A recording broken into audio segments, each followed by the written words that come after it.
Om Shanti. Almighty authority Shiv बाबा, चाहे खुद, चाहे ब्रह्मा बाप के थ्रू, चाहे मातेश्वरी के माध्यम से, चाहे दादियों के माध्यम से, एक ही पाठ हमको पक्का करा रहे हैं कि हम जब तक अपने आप को आत्मा नहीं समझेंगे, हम परमात्मा को याद नहीं कर सकेंगे। और परमात्मा की याद में रहकर अगर हम संकल्प बोल कर्म नहीं करेंगे तो फिर हमसे पाप कर्म होते ही जाएंगे। कल भी मातेश्वरी से यही समझा कि जब तक हम इस बात में टिक नहीं जाएंगे कि हम आत्मा है, परमात्मा की संतान है, और दूसरी जो सोल है वो भी आत्मा है और वो भी परमात्मा की संतान है, भले वो 72 पाठ बजा रही हो, लेकिन तो भी उसको पवित्र आत्मा के रूप में देखना है। पवित्र आत्मा एवर प्योर परमपिता परमात्मा की संतान है, और हम आत्माएं भी पवित्र आत्माएं हैं, एवर प्योर परमपिता परमात्मा की संतान है। इस स्मृति से बात करनी है, स्मृति से सोचना है, बोलना है, कर्म करना, तब हम सेफ हैं। नहीं तो न जाने दिन में और व्यवहार में आते हुए न जाने हम कितने पाप कर जाते हैं। अपने पर कड़ी नज़र रखनी है, क्योंकि ये जो पाप हम करते हैं अब समझ के बात कर रहे हैं, इसलिए इसको तो कोई भी बख्शेगा नहीं। ड्रामा तो हमको बिल्कुल माफ़ नहीं करने वाला है। इसलिए बार बार चलते फिरते उठते बैठते मातेश्वरी यही समझ दे रही थी कि अपने को आत्मा समझो, दूसरे को भी आत्मा समझो, और प्योर थॉट्स रखो। इसी प्योर थॉट से हम बदलेंगे, इसी प्योर थॉट से दूसरी सोच बदलेंगे। ये हम आत्माओं का कर्तव्य है। कल के अव्यक्त मुरली में भी हमको होमवर्क यही मिला है कि हमें अपने कर्तव्य का हमेशा स्मृति रहनी चाहिए, क्योंकि स्मृति से समर्थी आएगी, और समर्थी से हम दूसरी सोल को भी समर्थ बना पाएंगे, बन के बना सकते हैं। इस पर विशेष बार बार हमको ध्यान खिंचवा रहे हैं बाबा कि ज्ञान सुनने और सुनाने से कुछ नहीं होगा जब तक हम उसके स्वरूप में नहीं टिक जाएं, और उस स्वरूप का सहयोग सभी सोल्स को न दें, क्योंकि द्वापर युग कलयुग की सोल्स हमारे स्वरूप से बदलेंगी, वैसे नहीं बदलेंगी। हमेशा आत्मिक स्थिति में स्थित हम रहें, ये समझाने देने वाले शिव पिता परमात्मा जी का तहे दिल से हम धन्यवाद करेंगे। ब्रह्मा माँ का तहे दिल से धन्यवाद करेंगे, जो हर चीज़ करके दिखाती हैं। हर समय उन्होंने निराकारी, निरअहंकारी, निर्विकारी बनकर हमारी पालना की है, हमको सिखाया है कि ऐसे ही बनना पड़ेगा हमको, तब जाकर हम व्यक्त से अव्यक्त होंगे। नहीं तो व्यक्त में ही रहेंगे और धर्मराजपुरी में कैद हो जाएंगे। वहाँ पर फिर हमको प्यूरिफाई होना पड़ेगा, फिर जाकर न जाने कब निकलेंगे। तो ऐसी तड़प वाली जीवन हमारी न हो, इस बात का हम विशेष ध्यान रखते हुए, आत्मा का पाठ पक्का करते हुए, आत्मिक स्थिति में स्थित होकर परमपिता परमात्मा के महावाक्य हम उन्हीं से समझेंगे। और ये जो समझ है पूरे वायुमंडल में भी फैले, तत्वों में भी फैले, प्रकृति में भी फैले, क्योंकि इसकी बहुत ज़रूरत है। मीठे परमात्मा जी की समझ की लहर यूनिवर्स में मौजूद सभी आत्माओं तक पहुँचे, उन आत्माओं तक पहुँचे जो इस समय वृत्त शरीरों में हैं, लेकिन देह के रिश्तों में उलझी पड़ी हैं। वो सभी आत्माएं जो मोहताज हो रखी हैं, वो उधर से बुद्धि का योग हटे और परमपिता परमात्मा की तरफ लगे। मीठे परमात्मा जी की मीठी समझ उन रूहों तक पहुँचे जिनका हमारे साथ नकारात्मक कनेक्शन है, वो हमारे लिए अच्छा नहीं सोच पा रहे हैं। ऐसी रूहें जो हम आत्माओं में अटकी पड़ी हैं, उन रूहों के लिए भी दिल से दुआ करेंगे कि प्रभु जी की समझ उनको मिले और उनका बुद्धि का योग हम आत्माओं से हटे, परमपिता परमात्मा जी के साथ लगे। ऐसे ही लौकिक रिश्ते जो हैं, शरीर के रिश्ते जो हैं, ये भी फंसे पड़े हैं बंधनों में, इनका बुद्धि का योग भी परमपिता परमात्मा जी के साथ लगे, हम आत्माओं से बिल्कुल हट जाए। क्योंकि अगर ये हम में फंसे होंगे, अगर ये हमको याद करेंगे, तो फिर प्रभु जी हमको स्वीकार नहीं करेंगे, फिर हम बंधन में बंध जाएंगे। इसलिए सबको मुक्त करना है और खुद भी मुक्त होना है। अब हम उन रूहों के लिए दुआ करेंगे जो जिन्होंने शरीर छोड़ दिए, अचानक छोड़ रहे हैं, रोज़ छोड़ रही हैं आत्माएं, अभी अनुभव कर रही हैं सारा कुछ, रियलिटी की सच्चाई क्या है, रिश्ते क्या होते हैं, अपना रिश्ता क्या होता है। तो रूहें 13 दिन तो अपने आसपास के माहौल को ही देखती हैं। ऐसी रूहों के लिए प्रभु जी के महावाक्य समर्पित करेंगे। आत्माओं को सुकून मिले, राहत मिले, बुद्धि का योग उनका परमात्मा जी के साथ लगे, और जो रूहें उनसे कनेक्टेड हैं, जो दुखी हैं, परेशान हैं, उन आत्माओं को भी समझ मिले कि हम किसी पर अधिकार नहीं रख सकते हैं। हम एक पार्ट प्ले करते हैं। जब तक हमारा पार्ट है हम बंधन में हैं। जिस दिन हमारा पार्ट ख़त्म हो जाता है, हम एक सेकंड भी उस बॉडी में नहीं रहते, हम छोड़ देते हैं। लेकिन ये जो हम अधिकार रख लेते हैं कि ये मेरा है या मेरी चीज़ है, मेरा रिश्ता है, ये हम आत्माओं को दुख देता है। तो ऐसी रूहें जो दुखी हैं, परेशान हैं, रोज़मर्रा की ज़िंदगी में एक्सीडेंट्स भी हो रहे हैं, अचानक 1 सेकंड 5 सेकंड में आत्माएं शरीर छोड़ रही हैं, घर से बाहर निकलती हैं, घर वापस नहीं आती हैं। ऐसी रूहों के लिए प्रभु जी के समझ जो है वो समर्पित करेंगे। आत्माएं जो हैं प्रभु जी से जुड़े, सब तरफ से उनका बुद्धि का योग हट जाए। उन आत्माओं के लिए भी समर्पित करेंगे जो इस समय गर्भ जेल में प्रवेश कर गई हैं। उन आत्माओं के लिए समर्पित करेंगे जो हॉस्पिटलों में पीड़ित हैं, जो घरों में पीड़ित अवस्था में हैं, प्राकृतिक आपदाओं की शिकार हैं और दैहिक हिंसाओं की शिकार हैं। उन आत्माओं तक प्रभु जी की समझ पहुँचे जो माया के प्रकोप के कारण या तंत्र मंत्र के कारण अलबेली हो गई हैं, क्योंकि ये तंत्र मंत्र भी आत्माओं को इस समय अलबेला बना रहा है। क्योंकि अगर हम सोल कॉन्शियस नहीं होंगे, हमको तंत्र मंत्र वाले पकड़ेंगे, क्योंकि ये तंत्र मंत्र विद्या जो है ये अभी एक्सट्रीम में जाएगी, अति में चली जाएगी। और रूहें भी जो अकाले मृत्यु में जा रही हैं, एक्सीडेंट्स में मर रही हैं, इनको बॉडी नहीं मिलती है, या फिर बहुत सारे लोग जीव घात कर रहे हैं तंग आकर, ऐसी रूहों को बॉडी नहीं मिलती है, तो ये बड़ी बेचैन रूहें होती हैं। ये भी अपना तमो प्रधान पार्ट बचाएंगी। इसलिए हमारा सोल कॉन्शियस होना बहुत ज़रूरी है। बाबा हमको बार बार समझाते हैं। तो सभी रूहों तक प्रभु जी की समझ पहुँचे जो इस समय वाम मार्ग में चली गई हैं या वाम मार्ग में जाने की तैयारी कर रही हैं, उन तक प्रभु जी की समझ पहुँचे। कुमार कुमारियों के शरीरों में जो सोल्स हैं, जो छोटे शरीरों में आत्माएं हैं, उन तमाम आत्माओं तक प्रभु जी की समझ पहुँचे, ताकि ये आत्माएं प्रभु से जुड़ी रहें और सुरक्षित रहें। अपना जो भी इतना विकराल समय जो सामने आ रहा है, जिसमें हर चीज़ की कमी हो जाएगी, वहाँ पर वो आत्माएं सशक्त बने। दिल से दुआ करेंगे सब प्रभु से जुड़े रहें। अपनी संस्था बनाकर जो खुद गुमराह हैं, दूसरों को भी गुमराह हैं, उन तक प्रभु जी की समझ पहुँचे। भिन्न भिन्न सत्ताएं जो बिगड़ी हुई हैं और जो और बिगड़ने वाली हैं, इन तमाम रूहों तक भी प्रभु जी की समझ पहुँचे, क्योंकि इनको भी विनाश करके अपने सतुगुणी स्वरूप में लौटना ही है।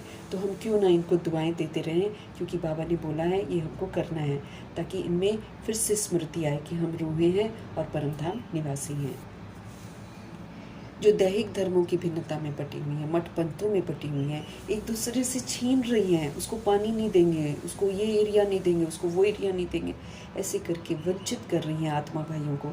ऐसी जो नफ़रतों की दुनिया है, इस नफ़रत की दुनिया में जो आत्माएं नफ़रत की शिकार हो गई हैं, उन तक प्रभु जी की समझ पहुँचे। जो वैश्याएँ बन गई हैं, गणिकाएँ बन गई हैं, ये भी चरम सीमा पर पहुँच गई हैं। जो इनसे ऐसे धंधे करवाते हैं, उन तमाम रूहों को पवित्रता आकर्षित करे। सभी आत्माएं परमपिता परमात्मा की छत्र छाया में आ जाए।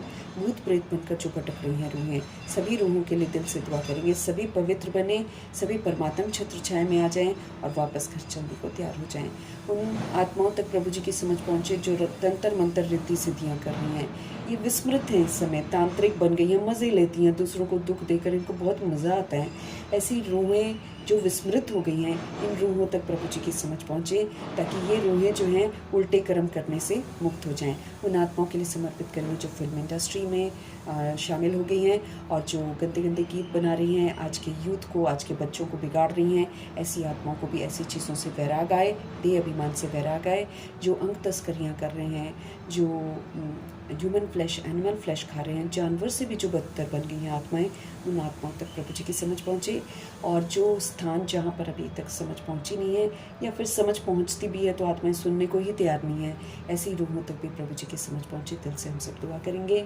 हम जो नशों में धुत हैं, तरह तरह के नशों में धुत हैं, सबके नशे छूट जाएं और सबको ईश्वरीय नशा चढ़ जाए। हम ये दिल से दुआ करेंगे और अपने लिए भी दुआ करेंगे कि रोज़ की मुरली, मेरा रोज़ का होमवर्क, मेरी रोज़ की शिक्षाएं हैं, मुझे इसको आज ही संपन्न और संपूर्ण कंप्लीट करना है। इस बात को बुद्धि में रखते हुए सुबह से लेकर शाम तक आत्मा की स्मृति में हम रहेंगे। कर्म करते हुए भी बाबा कहते हैं दफ्तर जाते हुए भी, आते हुए भी, सब तरफ एकदम आत्मा आत्मा आत्मा आत्मा। आत्मा का पाठ पक्का रहे, आत्मा समझ कर कर्म करना है, सब कुछ आत्मा समझ कर करना है, क्योंकि अब हमको वापस घर लौटना है, इज्जत से लौटना है, और फिर नई दुनिया में भी इज्जत से जाना है। तो फिर इन्हीं स्मृतियों से बाबा को साथ रखते हुए बाबा के महावाक्य हम उन्हीं से समझेंगे। मीठे मीठे बाबा बोले, मीठे बच्चे, बाबा आए हैं आप बच्चों को अपने समान महिमा लायक बनाने। हमारे शिव पिता परमात्मा की अद्भुत महिमा है। 12 ज्योतिर्लिंगम उनका यादगार है, उनके कर्तव्यों का यादगार है। हम सभी आत्माएं बिल्कुल गिर जाते हैं, दुर्गति में चले जाते हैं, नीच बन जाते हैं, शूद्र बन जाते हैं। हम पर रहम दिल परमपिता परमात्मा रहम करते हैं। हम आत्मा को शूद्रपन के संसार से निकाल कर ब्राह्मण के संसार में लाए हैं।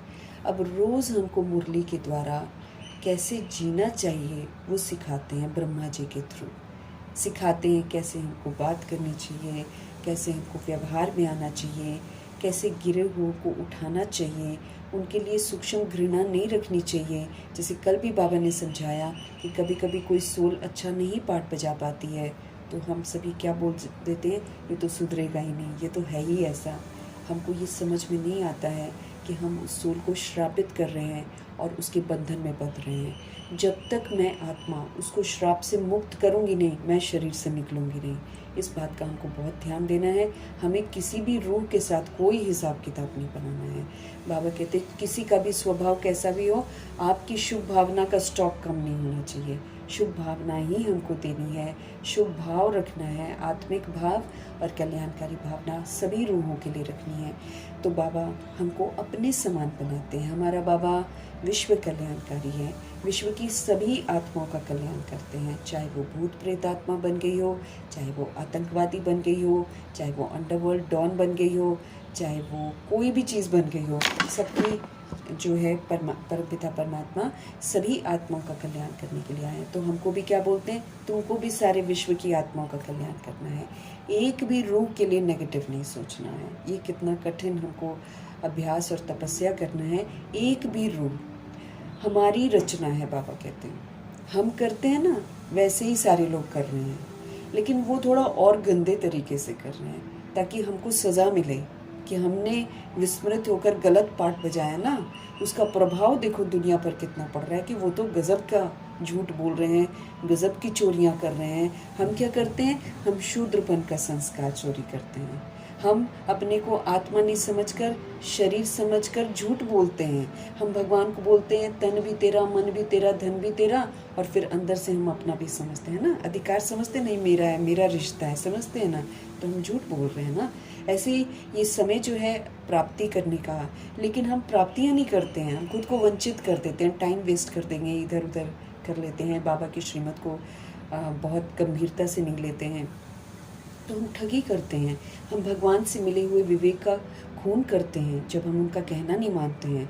तो दुनिया देखो क्या कर रही है, वो तो सरेआम दूसरी टाइप की चोरी कर रही है, दूसरे टाइप सरेआम झूठ बोल रहे हैं, सरेआम सब कुछ कर रहे हैं, छीना झपटी कर रहे हैं। क्यों? क्योंकि हम रूह है 16,108-33 करोड़ आत्माएं जो करती हैं उसका प्रभाव पड़ जाता है। इसलिए अब हम किसी भी एक सोल के लिए भी नेगेटिव नहीं सोच सकते हैं। ये प्रभु जी का फरमान है। किसी को दैहिक दृष्टि से नहीं देख सकते हैं, किसी को दैहिक चंचलता से हम देख ही नहीं सकते, रिएक्ट रिजेक्ट हम कर ही नहीं सकते, क्वेश्चन करेक्शन हम कर ही नहीं सकते। इतनी सख्त पाबंदी है हम आत्माओं पर, लेकिन हम उसे बहुत गंभीरता से नहीं समझ पाते हैं। तो फिर हम क्वेश्चन करेक्शन भी कर ही लेते हैं, हम रिएक्ट रिजेक्शन, लेकिन हमको समझना है इसकी 1 की 100 गुना दंड, 1000 गुना दंड और लाख गुना दंड हमारा फिक्स हो रहा है, जिसको हमको भुगतना ही पड़ेगा।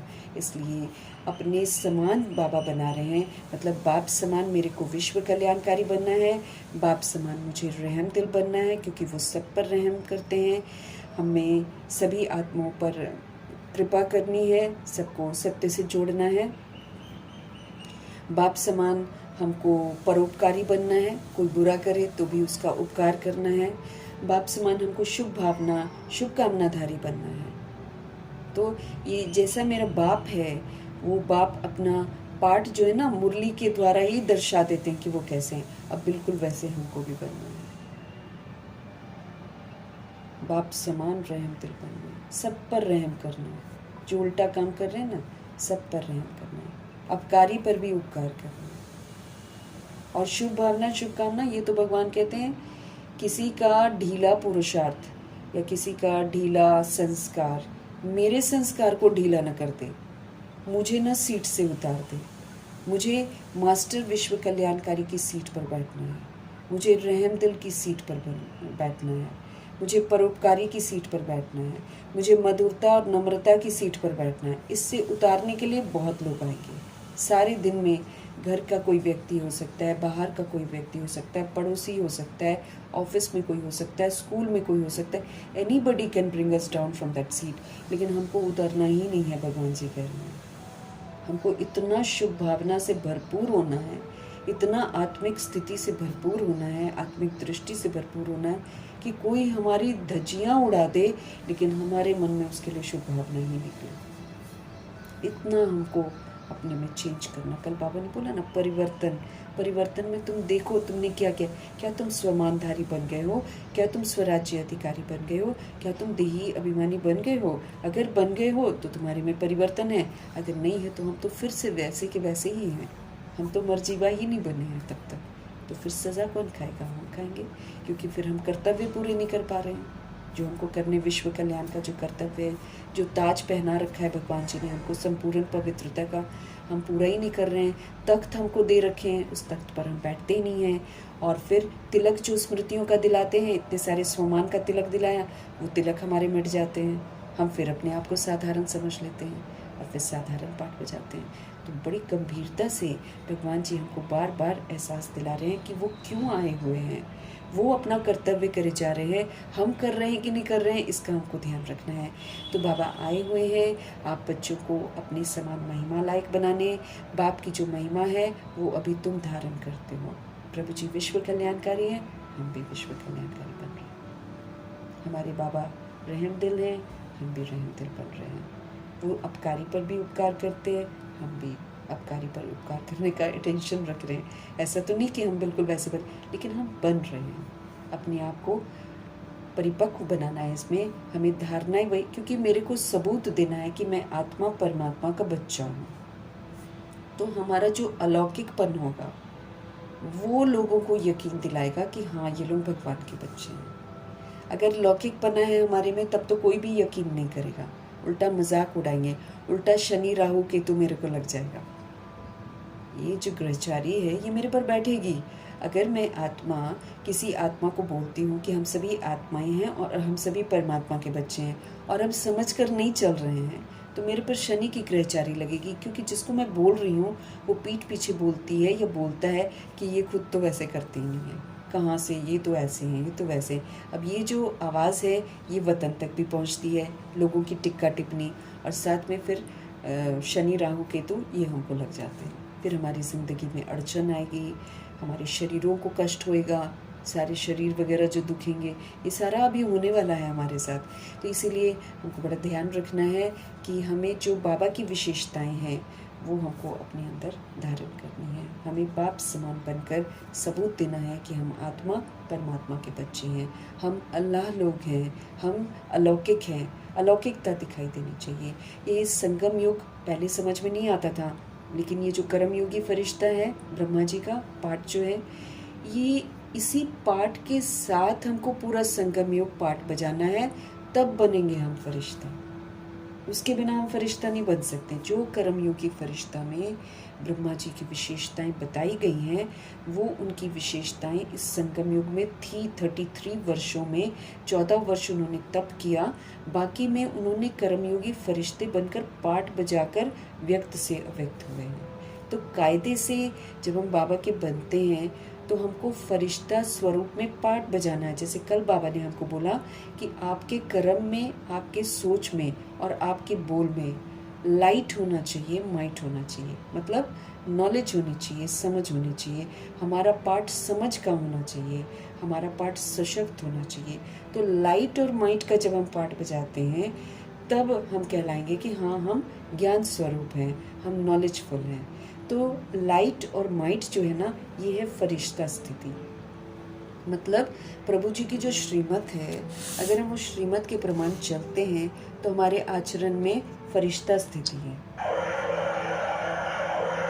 तो कायदे से संगम युग पूरा जब से हम ज्ञान में आए हैं तब से हमको फरिश्ता बनकर पाठ बजाना है। बजाते बजाते बजाते बजाते एक दिन हम फरिश्ता बनेंगे, क्योंकि हमको किस में लौटना है? निराकारी और फरिश्ता स्थिति में लौटना है। इसलिए बाबा 24 बार ड्रिल करने को बोलते हैं, निराकारी सो आकारी आत्मा हूँ मैं, ये मेरी रियलिटी है। बाकी बॉडी की जो है वो रियलिटी नहीं है, वो तो हम दैहिकपन में, लेकिन माई रियलिटी इज़ कि मैं आत्मा निराकारी सो आकारी फरिश्ता हूँ। ये समझकर मुझे पाठ बजाना है। निराकारी हूँ तो मुझे क्या करना है? सब बातों की बिंदी लगा देनी है। जो हुआ सो हुआ, हम बिंदी लगा देंगे।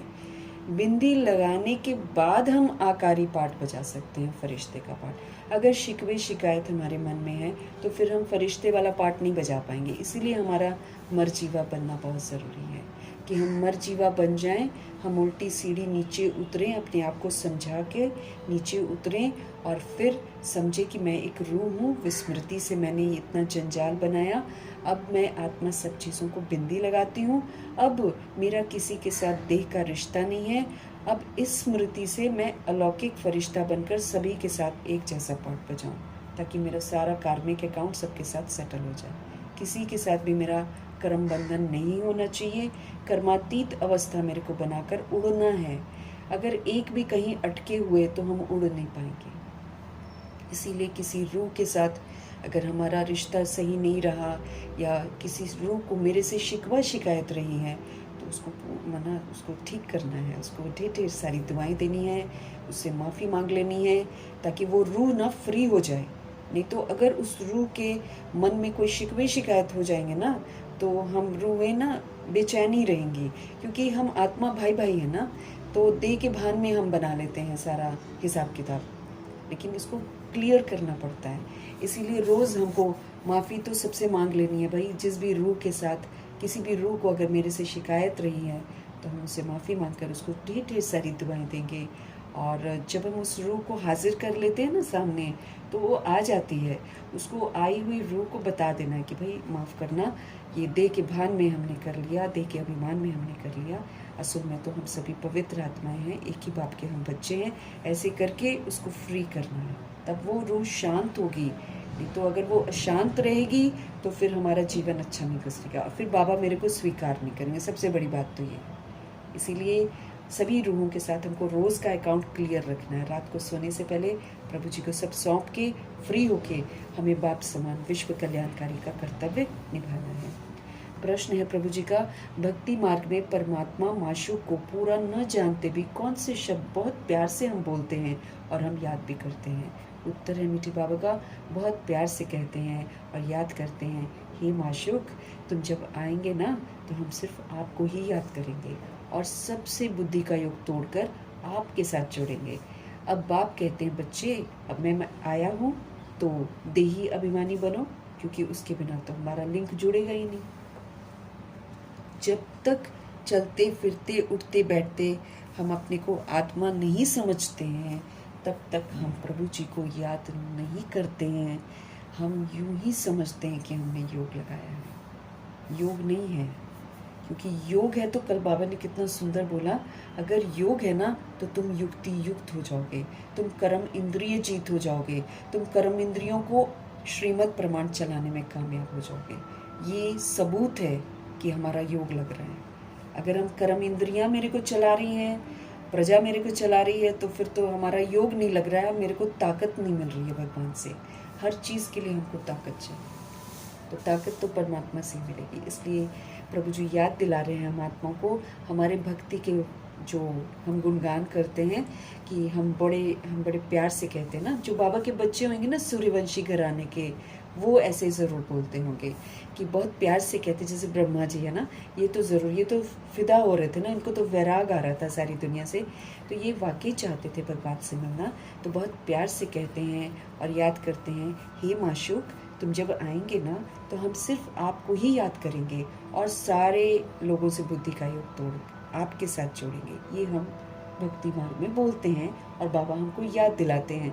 अगर हमने किया होगा तो मेरे को टचिंग होगा कि हाँ हम ऐसे बोलते थे।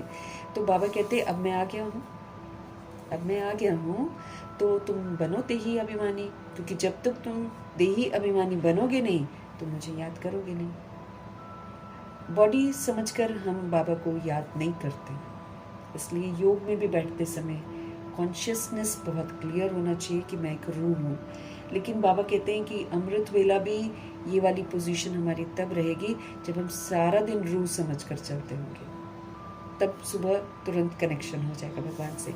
तो भगवान जी कह रहे हैं अगर आप मुझे याद करना चाहते हो और अगर सबकी तरफ से बुद्धि का योग तोड़ना चाहते हो तो आप सबसे पहले तो देही अभिमानी बनो। और ये हम तब बनते हैं जब हम सतोगुणी पाठ बजाना शुरू करते हैं।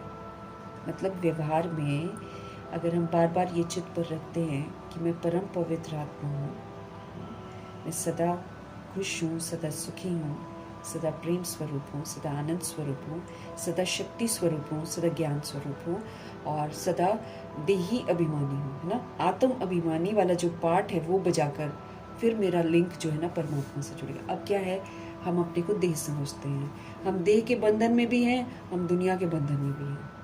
न जाने किसके किसके बारे में हम कितना कुछ बोल गए होंगे, संकल्पों में, बोल में, कर्म में, न जाने किसके किसके बारे में हम इस बात से बिल्कुल अनजान है कि हम बंधे हुए हैं उसके साथ। इसलिए जब हम सतोगुणी पाठ बजाते हैं अर्थात परम पवित्र आत्मा की स्मृति में रहकर सदा सुखी रहकर, सदा संतुष्ट रहकर, सदा खुश रहकर, इसका जब हम सहयोग देते हैं रूहों को तो हमारा लिंक जो है ना परमात्मा से जुड़ना शुरू हो जाता है।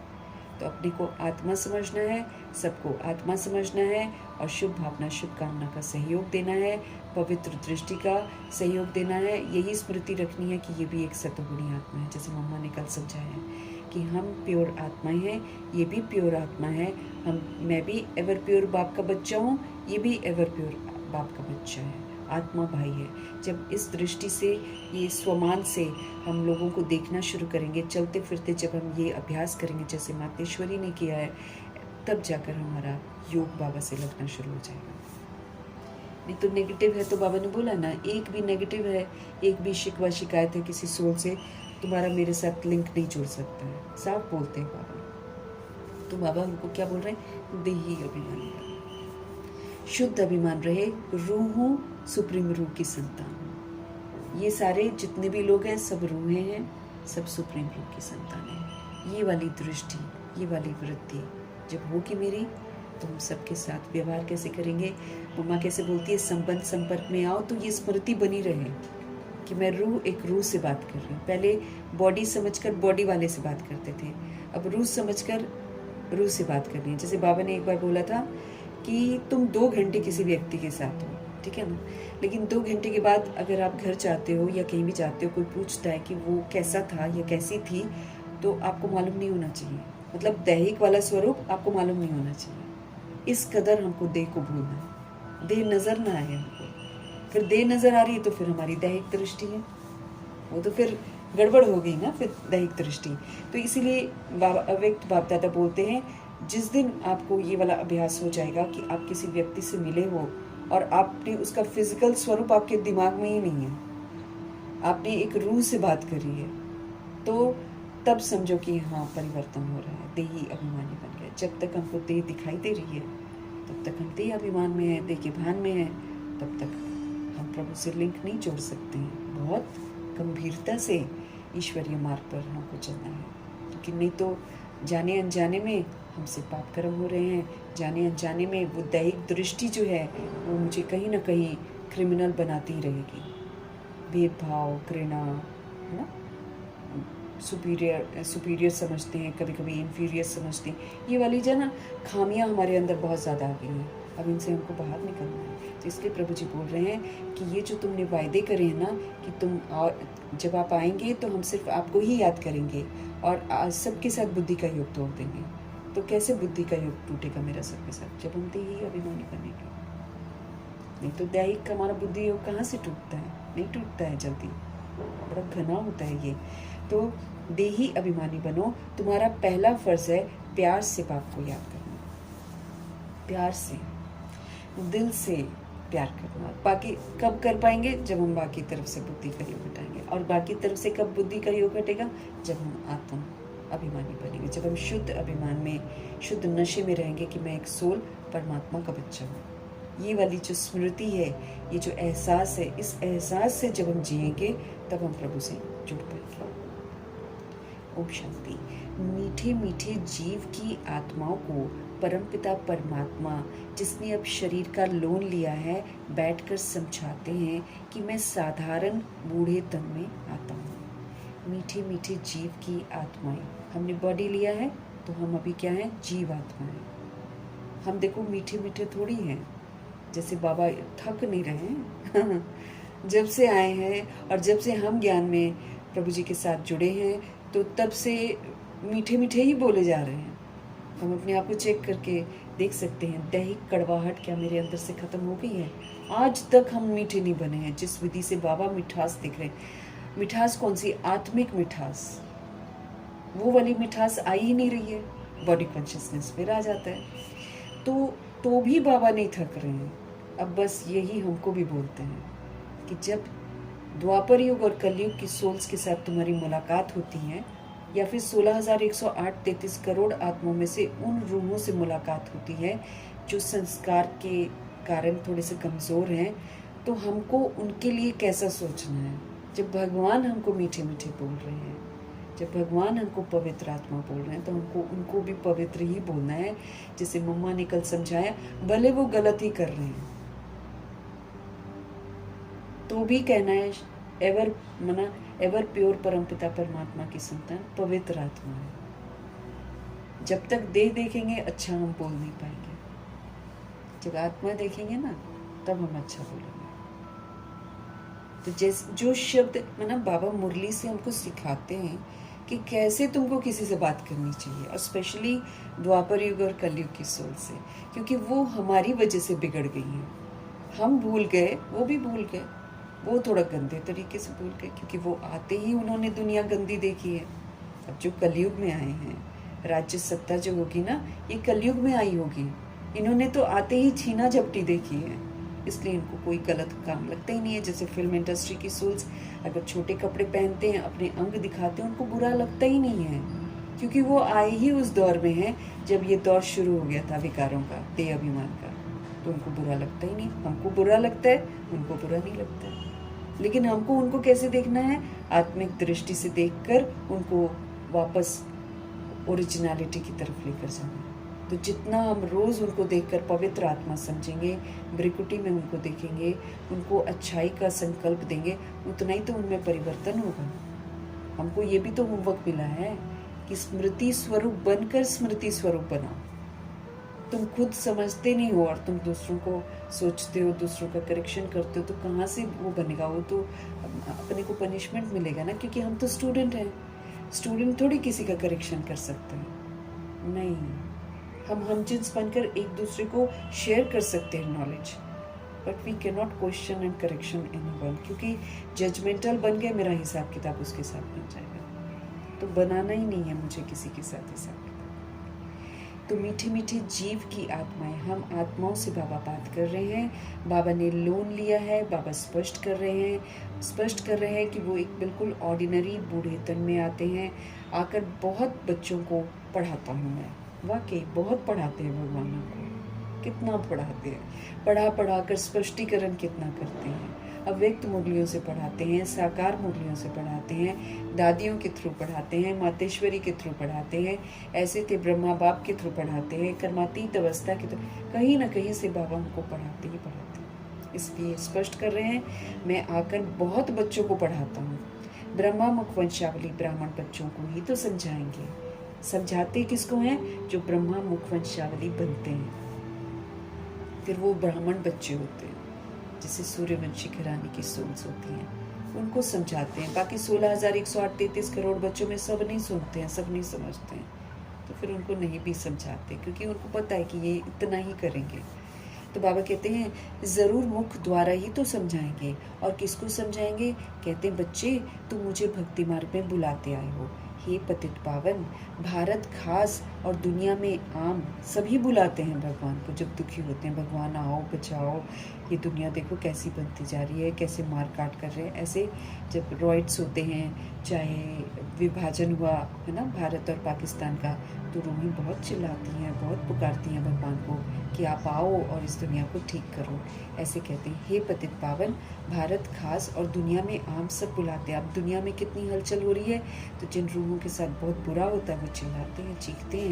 जिनके शरीर के बच्चे मर जाते हैं, जिनके शरीर के रिश्ते मर जाते हैं, वो उनको जाकर परमात्मा को पुकारते हैं कि भगवान आओ, यहाँ पर शांति फिर से स्थापन करो। तो बाबा कहते हैं, भारत खास और दुनिया में आम सब बुलाते हैं। भारत ही पावन था, बाकी सब शांति था। अमेरिका, ऑस्ट्रेलिया, जितनी भी रूहें हैं वहाँ पर, अगर वो बाबा के बच्चे हैं तो वो उनकी बात अलग है, लेकिन बाकी जितनी रूहें हैं द्वापर युग और कलयुग में सोल्स आने वाली हैं, वो सभी की सभी जो सोल्स हैं वो शांति धाम में रहती हैं। वो शांति धाम में रहती हैं। जब सूर्यवंशी सोल्स यहाँ भारत में जब जन्नत होती है, जब स्वर्ग होता है, तो वो वहाँ पर राज्य करते हैं। बाबा हमको समझ दे रहे हैं, भारत ही पावन था, बाकी सभी रूहें जितनी भी थी वो शांति धाम में थे। बच्चों को ये स्मृति में रखना चाहिए कि सत्युग त्रेता किसको कहा जाता है, दिन को कहा जाता है। जब रूहें अपने को आत्मा समझती हैं तो समझो कि वो दिन में है, और जब हम रूहें अपने आप को शरीर समझती हैं तो हम रात में आ जाते हैं। तो 2500 वर्ष दिन होता है, 2500 वर्ष रात होती है, अज्ञानता की रात जिसको बाबा बोलते हैं। तो बाबा कहते हैं, बच्चों को ये स्मृति में रखना चाहिए कि सत्युग त्रेता किसको कहा जाता है, द्वापर कलयुग किसको कहा जाता है, उनमें कौन कौन राज्य करते हैं।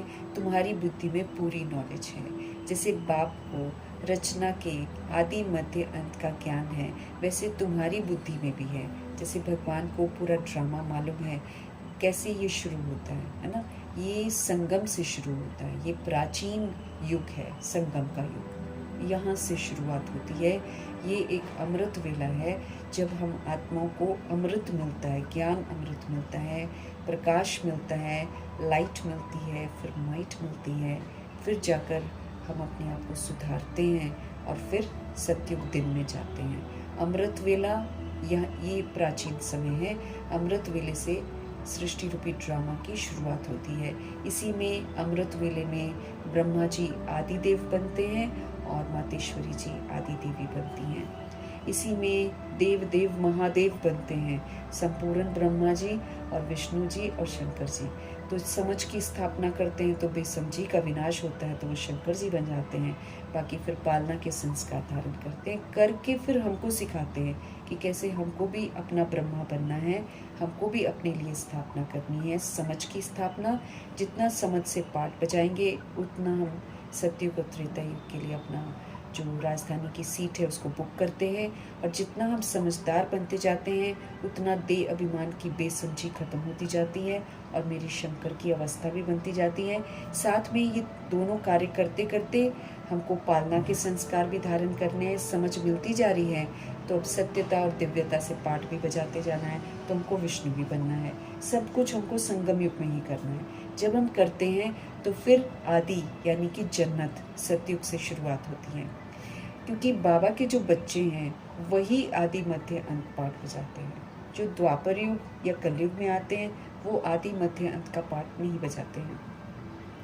तो शुरुआत सतयुग से हुई, फिर मध्य में हम कैसे थोड़ा थोड़ा विस्मृत होने लगे, अंत में जाकर तो बिल्कुल विस्मृत होकर अति में चले गए, फिर अति का अंत होता है। इसकी समझ बाबा से हमको मिलती है। तो इसको बाबा ज्ञान कहते हैं ना। तो बाप जो ज्ञान देते हैं ना वो बच्चों में ज़रूर होना चाहिए। हम आत्माओं को ये समझ होनी चाहिए कि बाबा हमको क्या बोल रहे हैं, फिर हमको समझ का पाठ बजाना। हम क्या करते हैं, शुरू में हम सुन लेते हैं और हम सुनकर दूसरों को चेक करते हैं, वो ऐसे वो ऐसे वो ऐसे, ऐसा होना चाहिए वैसा होना चाहिए। ये हमको पता ही नहीं है कि हमको खुद का ब्रह्मा बनना है। भाई हमको दूसरे को तो देखना ही नहीं है। स्टूडेंट्स वैरायटी हैं, 2500 वर्ष की राजधानी है, इसमें राजाई घराना भी है, प्रजा भी है, दास दासी भी है, दास दासी के भी दास दासी हैं, चंडाल भी है, चंडिकाएँ भी है, सब तरह की सोल्स होंगी। तो हमको चेक करने लगेंगे तो हम ही बन जाएंगे। वही हम ही प्रजा में चले जाएंगे, हम ही दास दासी बन जाएंगे। तो दूसरों को तो देखना ही नहीं है हमको, हमको खुद को देखकर करेक्ट करके ये समझ का पार्ट बजाना है कि हम रूह हैं। तो हम किसी के भी बॉडी का पार्ट नहीं देखेंगे, हम उसको रूह की तरह देखेंगे, तब जाकर हम नीट एंड क्लीन होंगे। हमें मनसा को, जैसे कल बाबा ने बोला, 3 शब्द याद रखने हैं जिसको अपनाकर ब्रह्मा जी व्यक्त से अव्यक्त हुए हैं। सबसे पहले तो हमको अपनी मनसा को निराकारी बनाना है। ये मन रूपी स्लेट में न जाने हमने कितनी बातें लिख रखी हैं। मन रूपी स्लेट में न जाने देहधारी ही देहधारी हैं सारे के सारे। अब इसको बना देना है निराकारी, कि सब रूहें हैं, कोई भी बॉडी नहीं, ऑल रूहें। तो जब हम मनसा को निराकारी बना लेते हैं तब हमारी वाचा का अहंकार खत्म हो जाता है। तब हम किसी से बात करेंगे ना, अहंकार से बात नहीं करेंगे। और फिर जब हम कर्म करेंगे तो उसमें कोई विकार नहीं होगा। तो ब्रह्मा जी ने ऐसे ही किया है, ऐसे करके वो व्यक्त से अव्यक्त हुए हैं। तो जब ये 3 सुंदर शब्द हम अपने लिए भी याद करेंगे, अपनी मनसा को भी निराकारी और वाचा को निरअहंकारी, वरदानी, प्राप्ति वाली बनाएंगे और कर्म से हम सबको सुख देंगे, तब जाकर हम भी व्यक्त से अव्यक्त होंगे। अगर नहीं करा हमने तो फिर धर्मराजपुरी हमारे लिए है, फिर ट्रिब्यूनल हमारे लिए है। यहाँ पर फिर हमको पनिशमेंट मिलेगा, यहाँ पर फिर हमको दिखाया जाएगा कि हम कैसे समय, कैसे संकल्प को, कैसे श्वास को, कैसे हम वेस्ट करते हैं। सब कुछ दिखाएंगे धर्मराज जी। तो इसीलिए उससे पहले ही हमको सारी नॉलेज को अच्छी रीति समझना है और समझकर फिर पाठ बजाना है, नहीं तो हम अज्ञानी कहलाएंगे। अगर हम आत्मा नहीं समझते हैं ना, तो भगवान की नजरों में हम अज्ञानी हैं। ये भी हमको ध्यान रखना है। सपूत कपूत यही तो है, हम ही को वही तो लिस्ट बनेगी ना, कौन सी लिस्ट में हम आ रहे हैं, इसका हमको बहुत ध्यान रखना है। नहीं तो ज्ञान लेकर भी हम अज्ञानी कहलाएंगे तो कितनी मार पड़ेगी हमको, क्योंकि ना हमने अपना कल्याण किया तो ना हमने दूसरों का कल्याण किया। बाप जो ज्ञान देते हैं वो बच्चों में भी जरूर होना चाहिए। बाप आकर बच्चों को कैसे करते हैं, आप समान बनाते हैं, आप समान रहम दिल, आप समान परोपकारी बनाते हैं, आप समान विश्व कल्याणकारी बनाते हैं, आप समान शुभ। किसी के लिए भी बाबा कभी बैड नहीं सोचते हैं, कभी भी नहीं सोचते बाबा बैड। जितना गिरा हुआ होता है उसको और मीठे बच्चे कहकर ऊपर उठाते हैं। हमको भी तो वही करना पड़ेगा। बाबा कह रहे हैं हमको, जितनी बाप की महिमा है ना उतनी बच्चों की है। बाप ने बच्चों को जास्ती महिमावान बनाया है। बाबा का पूजन तो सिर्फ शिवलिंग के रूप में होता है। बाबा तो इतना महिमा लायक बना देते हैं कि शालिग्राम के रूप में भी पूजा होती है शिव के साथ, और साथ में देवी देवताओं के रूप में भी पूजा होती है। तो भगवान जी तो और महान बना देते हैं बच्चों को। हमेशा समझो कि शिव बाबा ब्रह्मा जी के द्वारा हमको सिखाते हैं, आत्मा ही एक दो से बात करती है। ये मेरे को बहुत अभ्यास करना है। घर पर भी, चाहे कोई छोटा बॉडी में है, चाहे कोई कैसा भी बॉडी में है, मेरे को ये स्मृति रहनी चाहिए कि मैं एक सोल हूँ और मैं सोल से बात कर रही हूँ। और ये सोल्स जितने भी हैं ये मेरे कार्मिक अकाउंट है। ये कार्मिक अकाउंट जो है हमने विकार से बनाया है, दैहिक अकाउंट है ये। अब इसको कैसे ठीक करना है, ट्रस्टी बनकर करना है। ट्रस्टी क्या करेगा, किसी को भी अपना नहीं समझेगा, अधिकार नहीं रखेगा किसी पर, सेवाधारी बनकर सतोगुणी सतयुगी सहयोग देकर अपने आप को फ्री करेगा। उसको भी फ्री, हम भी फ्री। न वो हमें याद करे न हम उनको याद करें। इसका बहुत अभ्यास आपको करना है। इसी का पेपर होना है नष्ट मोह। 1 सेकंड में छोड़ते हैं हम सबको। जैसे ब्रह्मा जी ने 1 सेकंड में सबको छोड़ दिया, किसी को याद नहीं किया, गुलजार दादी को याद नहीं किया, जनक दादी को याद नहीं। प्यार तो सभी से करते थे, लेकिन अंत में क्या था, ओनली वन शिव बाबा। बस ऐसे ही हमको भी अभ्यास करना है। एक भी याद आ गया दुर्गति हो जाएगी। एक भी अगर हमको याद आ गया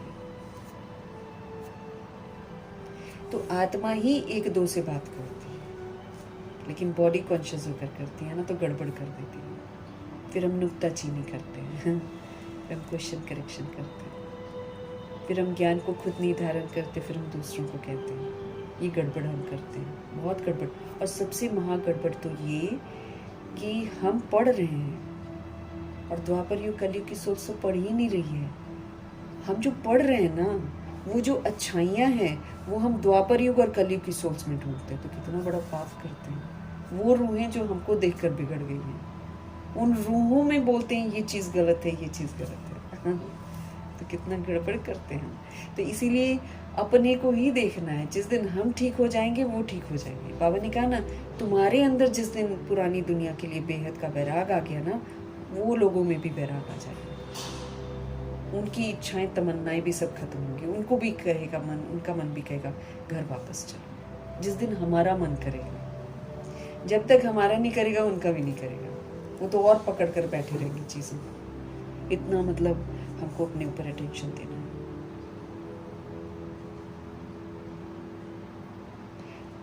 परंतु मनुष्य देह अभिमानी होने के कारण समझते हैं कि फलाना पढ़ाता है। अब मुरली देखो, कई जगह सब लोग पढ़ते हैं ना। अब चलो सेंटर्स पर पढ़ते हैं, चाहे मधुबन में पढ़ते हैं। जो नहीं समझते हैं ना शुरू शुरू वाले, वो सोचते हैं कि ये पढ़ा रहे हैं, जो पढ़ा रहे हैं। अब पढ़ाई तो भगवान जी की है, हम पढ़ा रहे हैं क्या? भगवान जी की पढ़ाई है। हम लोग पढ़ रहे हैं, हम लोग समझ रहे हैं भगवान से। हम कहाँ से पढ़ा सकते हैं? तो भगवान जी की पढ़ाई है ना। तो कई रूहों को ये बातें समझ में नहीं आती है। देह अभिमान में होते ना, तो वो समझते हैं कि जो रीड कर रहा है वो पढ़ा रहा है, वो थोड़ी पढ़ाता है ना। उसको भी एक रूह की तरह देखना है। और रूह जो है वो परमपिता सुप्रीम रूह की जो पढ़ाई है वो हम पढ़ रहे हैं। ऐसा वाला थॉट हमारे अंदर में इतना ज़्यादा मना एकदम स्पष्ट क्लियर होना चाहिए। तब हम हर एक बात को बड़े ध्यान से समझेंगे बाबा से। तो आत्मा ही एक दो से बात करती है, लेकिन मनुष्य देह अभिमानी होने के कारण समझते हैं कि फलाना पढ़ाता है। वास्तव में करती सब कुछ आत्मा ही है। वो देह का फलाना समझते हैं कि सो एंड सो पढ़ा रहे है ना। लेकिन बाबा कहते हैं एक्चुअली रूह होती है जो बोल रही होती है ना, रूह बोलती है। तो बाबा कहते हैं वास्तव में करती सब कुछ आत्मा है। आत्मा ही पाठ बजाती है। देही अभिमानी बनना है, शुद्ध अभिमान कि मैं सोल हूँ। चलते फिरते ये स्मृति रहे कि आत्मा परमात्मा की संतान। मैं आत्मा ही इस शरीर के द्वारा ये कार्य कर रही हूँ। मैं आत्मा इस शरीर के द्वारा पढ़ रही हूँ, लिख रही हूँ, जो कर रही हूँ। सोल कर रही है, सोल कर रही है। बार बार अपने आप को याद दिलाएंगे तब तो ये बॉडी कॉन्शियसनेस खत्म होगा, जो बड़ा इतना गहरा अंदर हमारे अंदर घुस गया है। देही अभिमानी बनना है। घड़ी घड़ी अपने को आत्मा समझना है। जब तक अपने को आत्मा नहीं समझेंगे हम बाप को याद नहीं कर सकेंगे। मधुबन हो, देखो सुबह सुबह 2 बजे 3 बजे सोल्स उठती है ना, लेकिन देह अभिमान जा रहा होता है योग करने के लिए। आत्म अभिमान नहीं होता है। मोस्टली आप देखेंगे देह अभिमान जाता है। फिर बोलते हैं आज ना हम 2 बजे उठे थे, हम ये करते। देह अभिमान। प्रभु जी हमको स्पष्ट कर रहे हैं कि जब तक हम अपने को आत्मा नहीं समझेंगे, समझना मीन्स आत्मा समझकर फिर पाठ बजाना। जब तक हम अपने को आत्मा नहीं समझेंगे हम बाप को याद नहीं कर सकेंगे। और बाप को याद जब हम नहीं कर सकेंगे तो भगवान जी ने बोला है आपके सारे संकल्प बोल कर्म पाप वाले ही होंगे। बोला था ना, याद में रहकर अगर तुम संकल्प नहीं करते हो, बोल नहीं बोलते हो, कर्म नहीं, तो पाप ही कर रहे हो। कितना अटेंशन हमको रखना है, कितना हमारे लिए बार बार ये पढ़ना जरूरी है, नहीं तो बुद्धि में बैठती नहीं बातें। कल की मुरली 2010 की मुरली थी, मैंने सुनी भी है बाबा के वहां जाकर, सुनी भी है बाबा से, और उसके बाद पढ़ी भी है 3-4 बार। अब शुरू में जब बाबा ने चलाई होगी, जब उस समय हम लोग ज्ञान में आए ही थे, मेरे को तो कख नहीं समझ में आया होगा। स्वमानधारी स्वराज्य धारी कख ना समझ में आया होगा मुझे।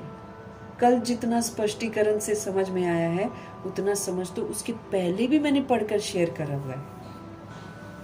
और उसमें ना जब मैंने अपनी बुक कल खोली तो उसमें मैंने कितनी जगह अंडरलाइन करा हुआ, very important very important very important और ना गॉड फादर्स डायरेक्शन, है ना, ऐसे करके ना मैंने बड़ी सारी बुक्स में कहीं ना कहीं मैं अंडरलाइन करके ऐसे लिखा जब मैं पढ़ा करती थी और शेयर करती थी।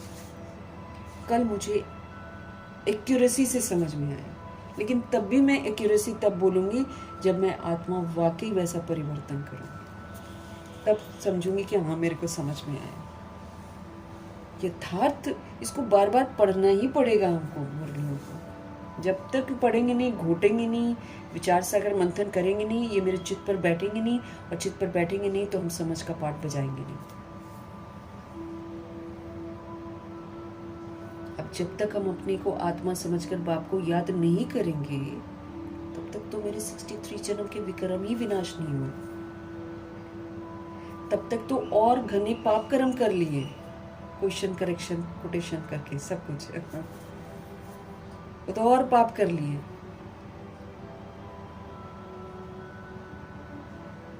और जब तक हम आत्मा समझकर बाप को याद नहीं करेंगे तो हम विश्व कल्याणकारी कैसे बनेंगे? ये जो ताज पहना रखा है भगवान जी ने जवाबदारियों का, उसको पूरा कब करेंगे? ये जो तिलक इतने लगा रखे हैं स्वमान के, उसको फलीभूत कब करेंगे? मेडल्स कब लेंगे? और जो तख्त मेरे को दे रखे हैं कि इस तख्त पर विराजमान रहना, इससे नहीं नीचे उतरना, वो कब करेंगे? कर्म इंद्रिय जीत कब बनेंगे? मोह जीत कब बनेंगे? विकर्मा जीत कब बनेंगे? क्योंकि सब तभी कर सकते हैं जब हम अपने को आत्मा समझेंगे और बाप को याद करेंगे। उसके बिना हम नहीं कर सकते, क्योंकि पिछले पाप करने नहीं देंगे ना हमको। 63 जन्मों के पाप, चलो वो तो अनजाने में कर लिए। ये जो हम रोज पढ़ते हैं हम आत्मा है हम आत्मा है, और फिर आत्मा समझकर हम नहीं चलते हैं, तो ये पाप ही तो करते हैं ना हम। फिर बॉडी कॉन्शियस होकर दूसरे की बॉडी को देखते हैं।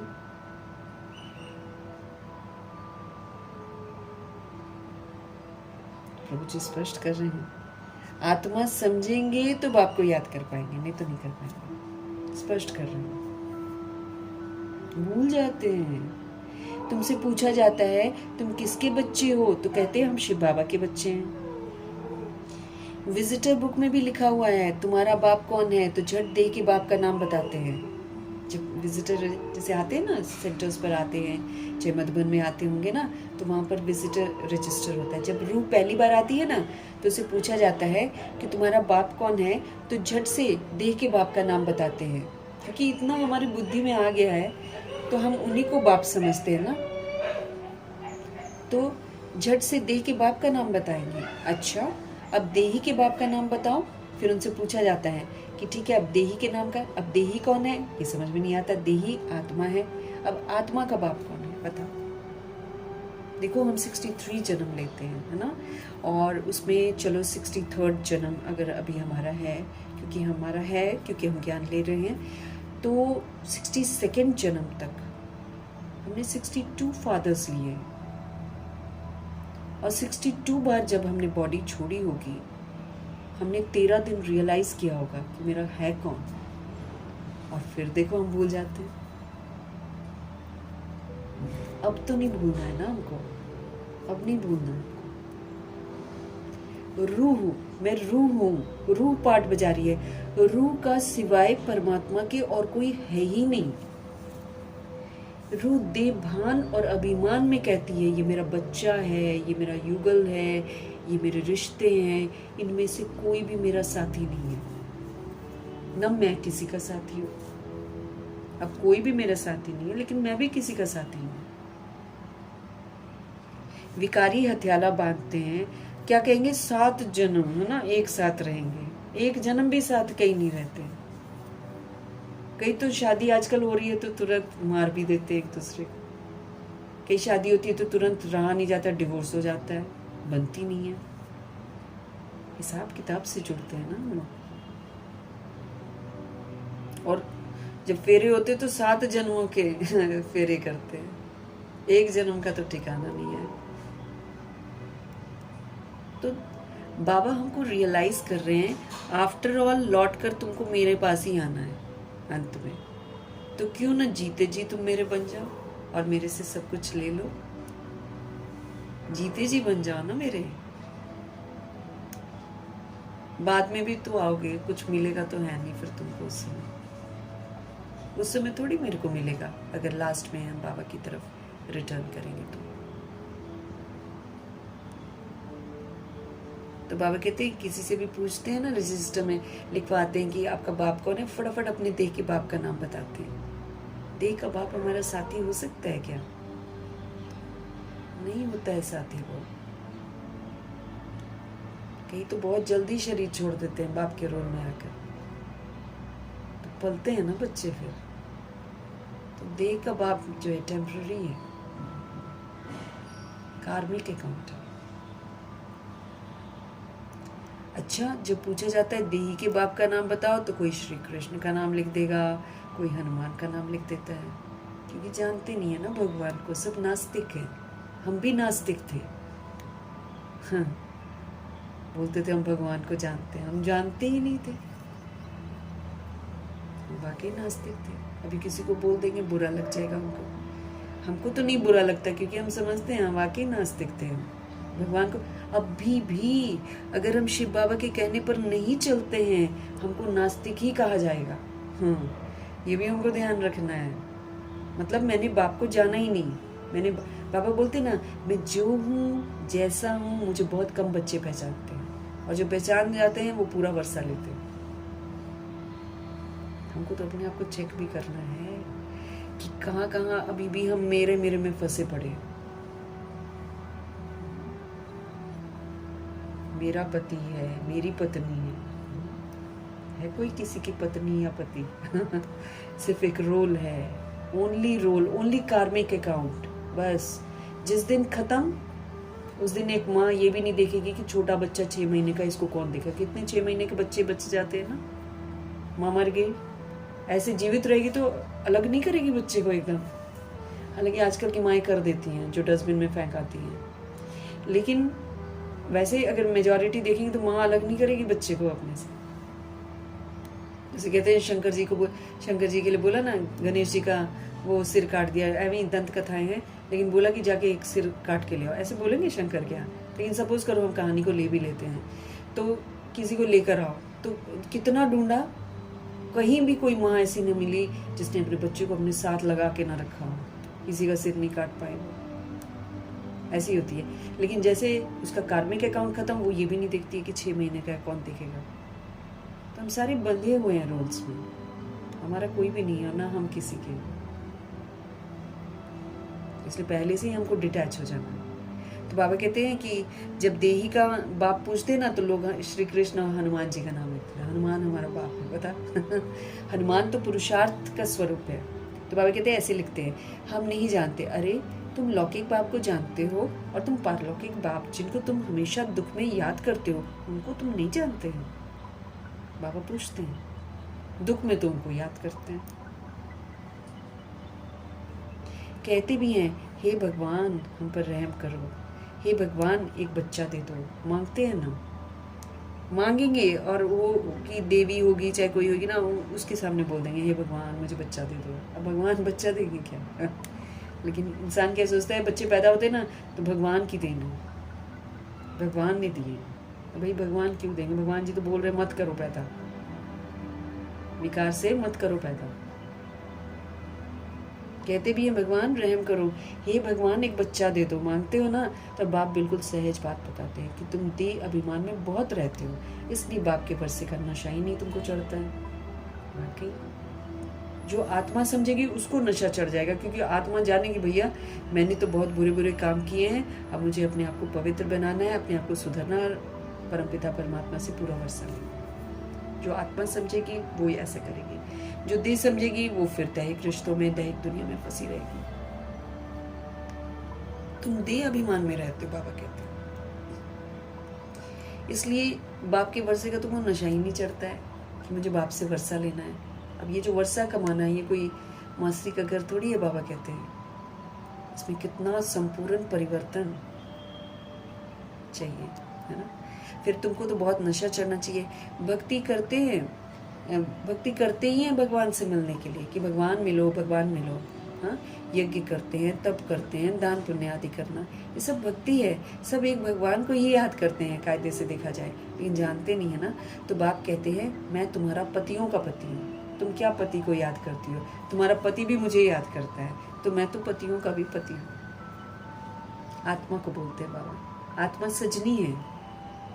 आत्मा को पति पत्नी वाले उससे छुड़ाना है ना, तो भगवान कहते तुम मुझे ही पति भी बना लो, तुम मुझे पत्नी भी बना लो, गर्लफ्रेंड भी बना लो, तो बॉयफ्रेंड भी बना लो, मैं बन जाऊंगा। लेकिन तुम ये जो झूठा पकड़ कर रखे हो ना, इसको छोड़ दो, इससे दुख की प्राप्ति होगी। तो भगवान जी है हमारे सब कुछ, है ना। तो मैं तुम्हारे पतियों का भी पति हूँ, मैं तुम्हारे बापों का भी बाप हूँ, तुम्हारा बाप भी मुझे याद करता है, तो मैं तुम्हारे बापों का भी बाप हूँ। तो ऑलमाइटी अथॉरिटी सबसे सुप्रीम है ना। आत्माएं ही याद करती हैं जब मुसीबत होती है। बल कहते भी हैं भ्रिकुटी के बीच में चमकता है अजब सितारा, लेकिन सितारे को जानते ही नहीं है, बस खाली कहते रहते हैं। परंतु ये बिगड़ समझ के तो ऐसे ही कह देते हैं। ये तो भगवान जी बोलते हैं कि हम आत्माएं ये भ्रिकुटी में बैठी हुई हैं, इसलिए यही देखना है सब। भ्रिकुटी में बैठती है सोल आकर बॉडी में, वहां से अपनी सारी पावर जो है ना पूरे बॉडी में फैलाती है, तब बॉडी का अंग हिलता है। फिर जब जाती है पूरा इकट्ठा कर लेती है, सारी पावर ले लेती है, अपनी सारी पावर लेकर निकल जाती है, क्योंकि उसने दूसरी बॉडी में घुसना है। छोटी सी बॉडी में जाकर घुसेगी अभी सोल। तो इट्स द सोल जिसकी वजह से बॉडी चलती है। इसीलिए बाबा हमको बोलते ना, शरीर को ठीक करना है, चलाना। देखो कर्म भोग तो हमको आएगा ही आएगा, लेकिन बाबा कहते तुम सोल कॉन्शियस बन जाओ, तो फिर तुम अपनी पावर के साथ साक्षी होकर इसको चुप तो करा लोगे, जैसे मम्मा ने किया, जैसे बाबा ने किया, जैसे दादियों ने किया।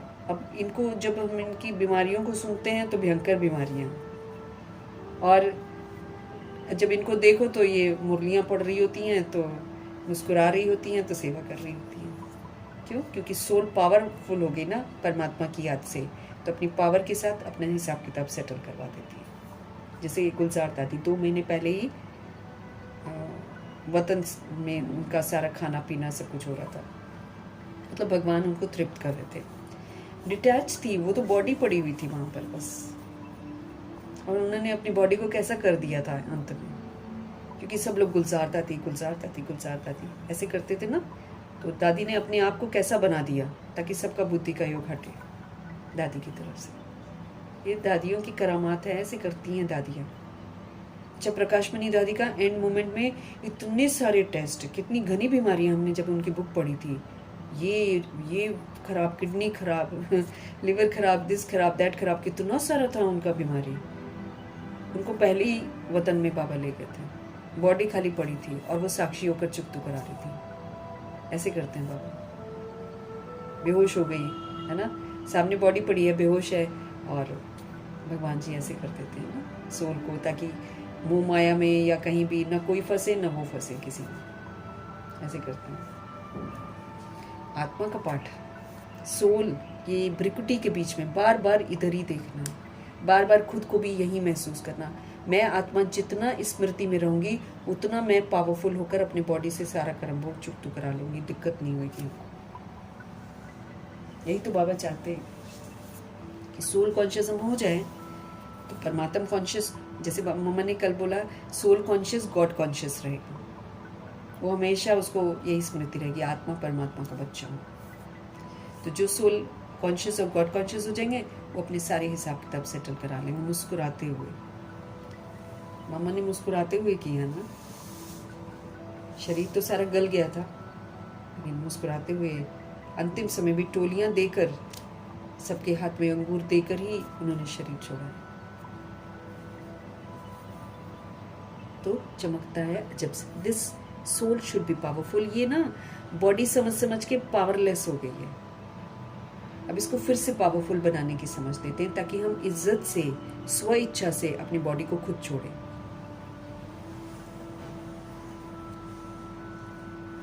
परंतु ये बिगड़ समझ के ऐसे ही कह देते हैं दुनिया वाले, रहस्य का कुछ भी किसी को पता नहीं है। तुम आत्मा को ही नहीं जानते हो तो आत्मा के बाप को कैसे जान सकोगे? जब हम रूह को जानते हैं ना, तब हम समझते हैं हाँ सुप्रीम रूह भी ऐसी है। मैं भी बिंदी, बाबा भी बिंदी। फिर मैं ही बिंदी घुसती हूँ तो बॉडी चलती है, मैं बिंदी निकल जाती हूँ तो बॉडी खत्म है ना। जिस बॉडी से रूह निकल जाती है उसको देखो तो कैसे है, फिरती है, उठती है, निकलते ही वो मतलब क्या बोले, अजीब लगता है जब देखते हैं। वैसे तो अभी तो हम समझ से देखते हैं तो रोते नहीं है, लेकिन जब हम बेसमझी से देखते थे तो हम डरते थे, नहीं देख पाते थे, रोते थे हम अगर किसी का कुछ होता था। कितने कितने दिन नींद नहीं आती, कितने कितने दिन मन उदास रहता, खाने को मन नहीं करता, कुछ नहीं करने को मन करता। लेकिन अब हम समझ से देखते हैं। वैराग तो जरूर आता है, दुख भी होता है, लेकिन फिर भी हम समझ से देखते हैं तो रोते नहीं है।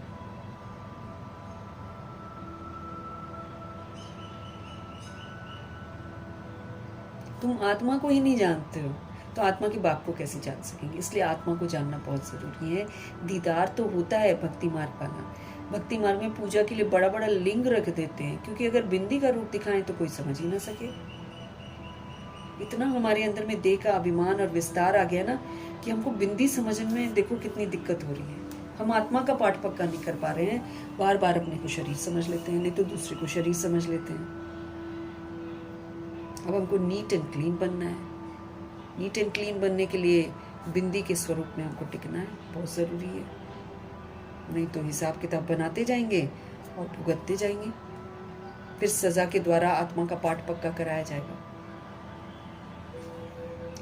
भक्ति मार्ग में पूजा के लिए बड़ा बड़ा लिंग रख देते हैं, क्योंकि अगर बिंदी का रूप दिखाएं तो कोई समझ ही ना सके। ये है महीन बातें।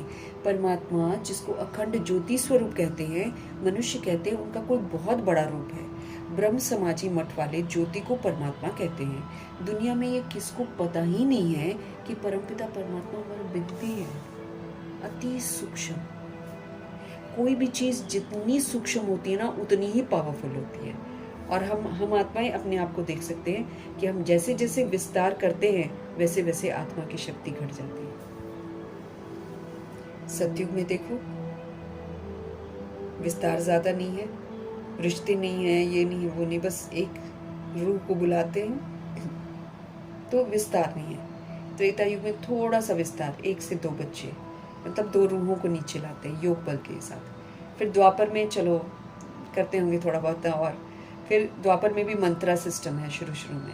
फिर उसके बाद विकार में, मतलब द्वापर के एंड में थोड़ा ज़्यादा गंदे होते हैं जब संन्यास धर्म आता है 3500 वर्ष के बाद। फिर उसके बाद हम गिरते हैं तो देखो कलयुग में हम कितना विस्तार करते हैं रिश्तों का। कई लोग बोलते हैं हमारी चचेरी सास है, ये हमारी ममेरी सास है ऐसे बोलते हैं, तो कितना विस्तार कर लेते। फिर वो मेरा ये है, वो मेरा ये है, वो मेरा, कितने सारे अनेक रिश्ते। तो जितना सोल विस्तार करती है उतना उसकी शक्ति घटती चली जाती है। तो अभी बाबा हमको क्या बोलते हैं, विस्तार को छोड़ते जाओ, सूक्ष्म बनते जाओ, तुम फिर से पावरफुल हो जाओगे। इसलिए हमको बोलते हैं अपनी देह सहित देह के सभी संबंधों को बुद्धि से भूलो। अब बुद्धि से ये भूल जाओ कि ये चाचा का मामा है, लेकिन बुद्धि में ये स्मृति रहे कि ये भी एक रूह है, मैं भी एक रूह है, और हम सभी परमात्मा के बच्चे हैं। हो गया ना, आत्मा भाई भाई एक रिश्ता हो गया बस। बाकी माँ बाप है ना, शिव बाबा फादर ईश्वरी परिवार में, और ब्रह्मा जी माँ, और बाकी सारे बच्चे। रिश्ता कम हो गया ना। अब जैसे रिश्ता कम होता है, बुद्धि का योग एकाग्र करते हैं एक परमात्मा में। अब बाबा कहते हैं बाकी सबको भूलो और सिर्फ मुझे याद करो। तो सूक्ष्म आत्मा जब सूक्ष्म परमात्मा को याद करती है तो फिर से पावरफुल हो जाती है, इतनी पावरफुल कि बाप के साथ उड़ जाएगी सजनी बनकर। बाबा कहते बिंदी किसी को पता ही नहीं है कि परमपिता परमात्मा बिंदी है। वो तो कोई कृष्ण को, कोई हनुमान को, कितनी सारी फोटोएं रखते हैं, बहुत सारी फोटोज रखते हैं।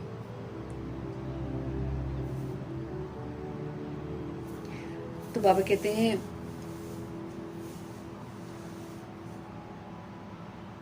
दुनिया में ये किसको पता ही नहीं है कि परमपिता परमात्मा बिंदी है, तो मूंझ पड़े हैं सारे। बच्चे भी कहते हैं बाबा किसको याद करें, हमने तो सुना था ये बड़ा लिंग है, वो तो बड़ा लिंग है, उनको याद किया जाता है, अब बिंदी को कैसे याद करें। अरे तुम आत्मा भी तो बिंदी हो ना, तो बाप भी बिंदी है। आत्मा को बुलाते हैं, वो ज़रूर यहाँ ही तो आकर बैठेंगे, ब्रिकुटी में बगल में ही तो बैठते हैं बाबा, है ना। तो रियलाइजेशन है यहाँ पर। अब देखो कितनी बड़ी विडंबना है, जो कुछ दिखाई दे रहा है सारा का सारा झूठ है, उस झूठ का विनाश होना है। और जो नहीं दिखाई देती है वही सत्य है, और वो है आत्मा। हाँ, वो नहीं मरती, न कटती, न जलती, न मरती, न डूबती। अब जैसे वो लड़का एक नोएडा वाला डूबा है, बचाने की आवाज़, मतलब बचाओ बचाओ करता रहा, डूबता रहा। अब उसने पता नहीं क्या किया होएगा, जो खौफ में वो डूबा है। लेकिन वो खौफ में जो डूबा है वो रूह ने भुगता है, और फिर रूह निकल गई है। रूह थोड़ी डूबी है, लेकिन उसने अपनी बॉडी को डूबते हुए देखा है, वो खौफ देखा है। बाप सामने खड़ा है, कुछ नहीं कर पा रहा है। जब वो पानी में जा रहा था नीचे, तो बाप कुछ नहीं कर पा रहा है। पुलिस खड़ी है, कोई सब खड़े हैं, कोई मदद नहीं कर रहा है। क्या नहीं है, रस्सी नहीं है लंबी वाली। बाद में एक लड़का जंप कर गया, वो तब तक तो वो मर गया था। तो रूह नहीं डूबती है, रूह ने लेकिन किसी बात को भुगता होगा, उतनी देर खौफ में जो जिया होगा उसको भुगता है रूह ने, फिर रूह निकल के।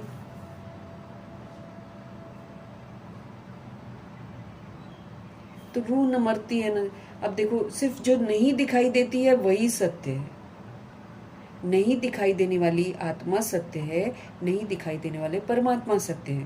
बाकी जो भी दिखाई दे रहा सारा झूठ है। अब उसी झूठ को हमने पकड़ रखा है, अपनी बॉडी को भी पकड़ रखा है, दूसरे की बॉडी को भी पकड़ रखा है। ये मेरा है, ये मेरा है। ड्रामा प्रूफ करता है कि जो यहाँ तुम लेते हो ये मिट्टी के खिलौने ले रहे हो, ये मिट्टी है, मिट्टी में ही मिल जाएगी। कुछ नहीं कर सकते, तुम रख ही नहीं सकते मिट्टी को घर में। हम बॉडी को रख ही नहीं सकते हैं, थोड़ी देर रख सकते हैं बस, भले कितना भी मेरा समीप का रिश्ता हो। तो जो दिखाई दे रहा है, भगवान जी कह रहे हैं, वो झूठ है, और जो नहीं दिखाई दे रहा है वही सत्य है। उसको रियलाइज करो, उसको समझो, और फिर उसी में लौटो। ये भगवान का कहना है।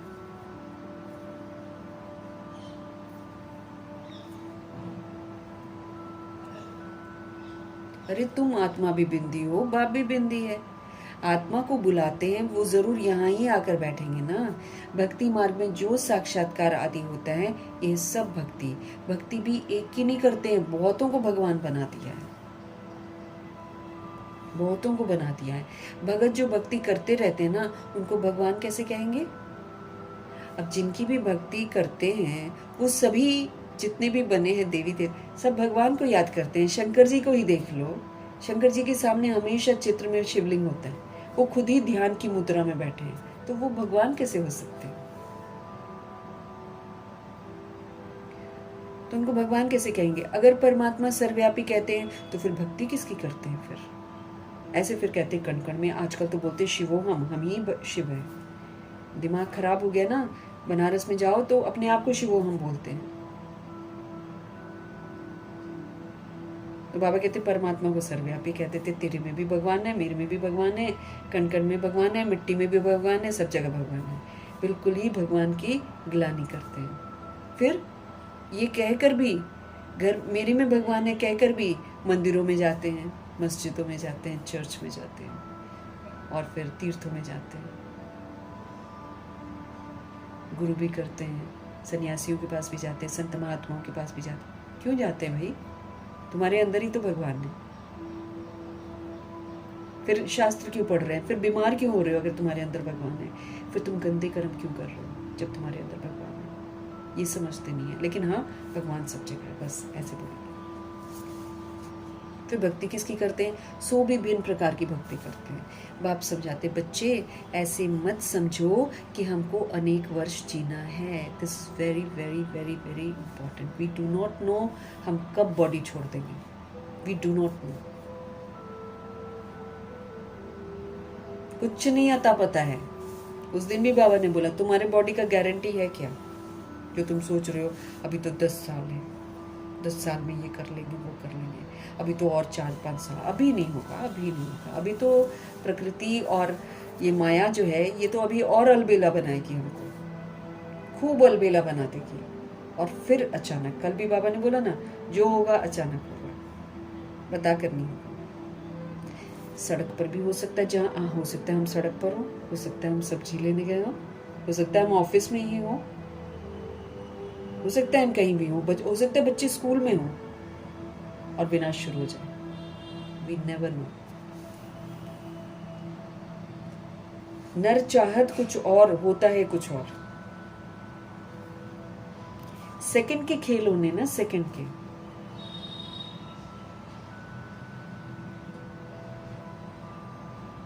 बाबा कहते हैं ना, थोक में टिकट कट रही है। कई कई जगह अर्थक्वेक आता है तो कितने लाखों लोग मर जाते हैं एक साथ।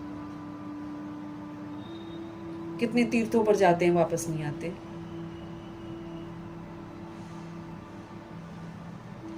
तो बाबा हमको क्या समझा रहे हैं? बच्चे ऐसे मत समझो कि हमको अनेक वर्ष जीना है। अभी समय तो बहुत नजदीक होता जा रहा है। अब भाई 10 साल के अंदर पूरा सृष्टि परिवर्तन होना है। बाहर के देश पहले पूरे के पूरे खत्म हो जाएंगे। भारत में तो हिंसा के लिए सत्ता ने पूरा इंतजाम कर रखा है, पूरा इंतजाम है। यूथ को इतना बिगाड़ रखा है कि यूथ विकारों में ओपनली जाएगा और उनको सत्ता दे दी गई है यूथ को। उल्टे काम तो वो अभी भी कर रहे हैं, अभी तो ओवर करेंगे अब खुलेआम, क्योंकि अति होगी ना, पाप का घड़ा भरेगा, बाबा कहते हैं, फिर फूटेगा। तो अभी तेज गति से करेंगे सारे लोग गंदे काम।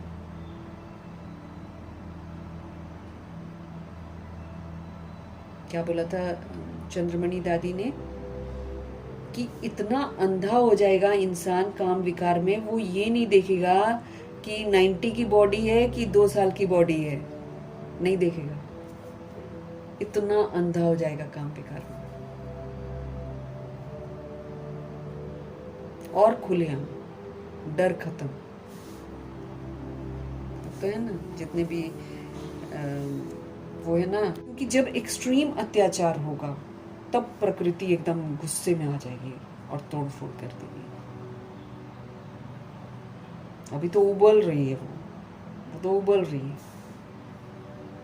इसलिए अति में तो जाना ही जाना है। मतलब हम अगर सोचेंगे ना कि कानून काम नहीं करेगा, सबसे बड़ी बात है, बाबा ने बोला है ना, हॉस्पिटल काम करेंगे, रक्षक ही भक्षक बन जाएगा।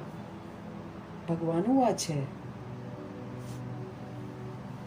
तुम अभी तो सपोज कर बोलते ना, फीमेल्स के लिए बोलते ना, बस में भी लिखा होता है ये नंबर पर कॉल करो, ये नंबर पर कॉल करो, अगर कोई तंग करता है तो आप ऐसे करो, वैसे बुलाएंगी और वही लोग पकड़ लेंगे।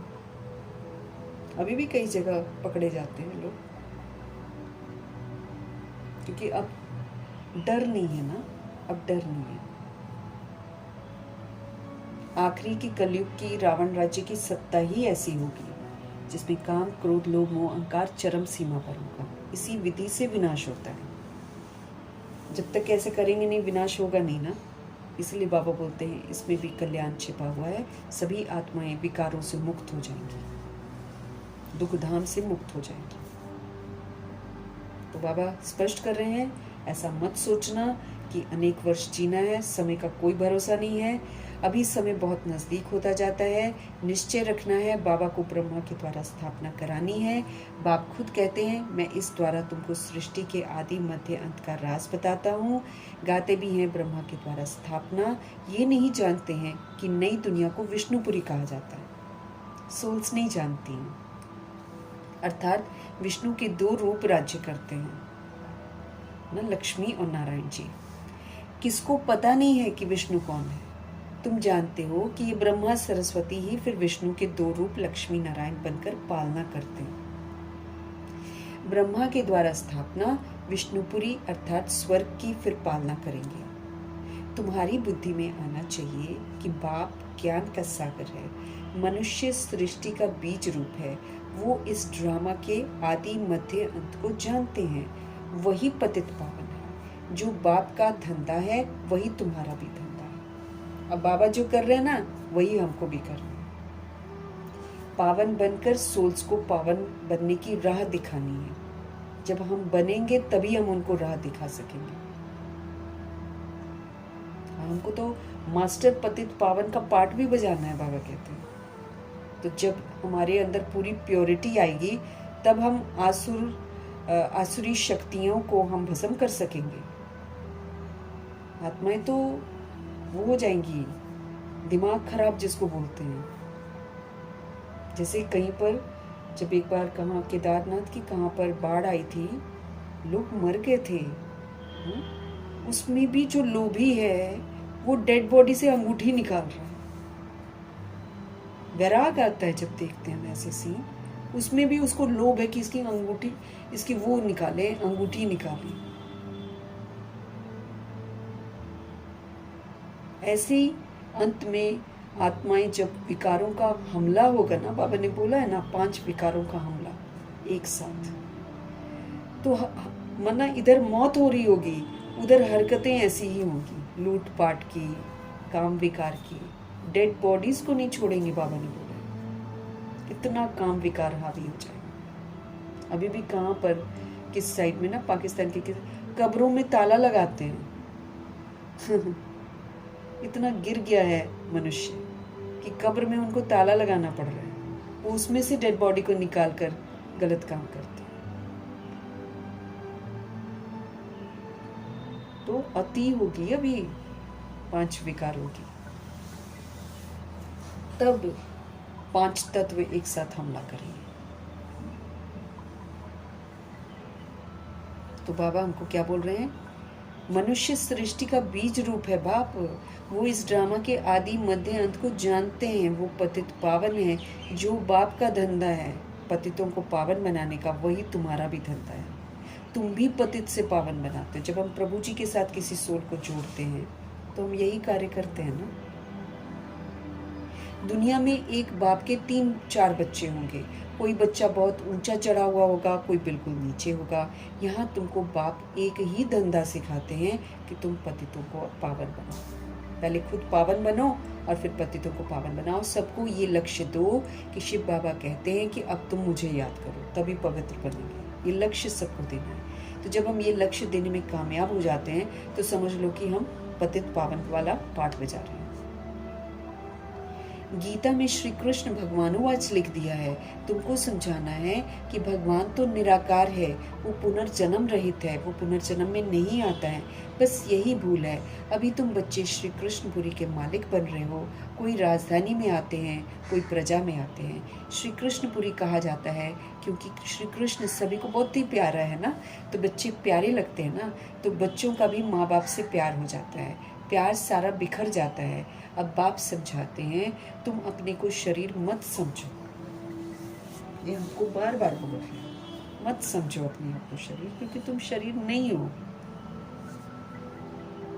शरीर समझेंगे तो हम अच्छे नहीं बन पाएंगे ना। Problem is that.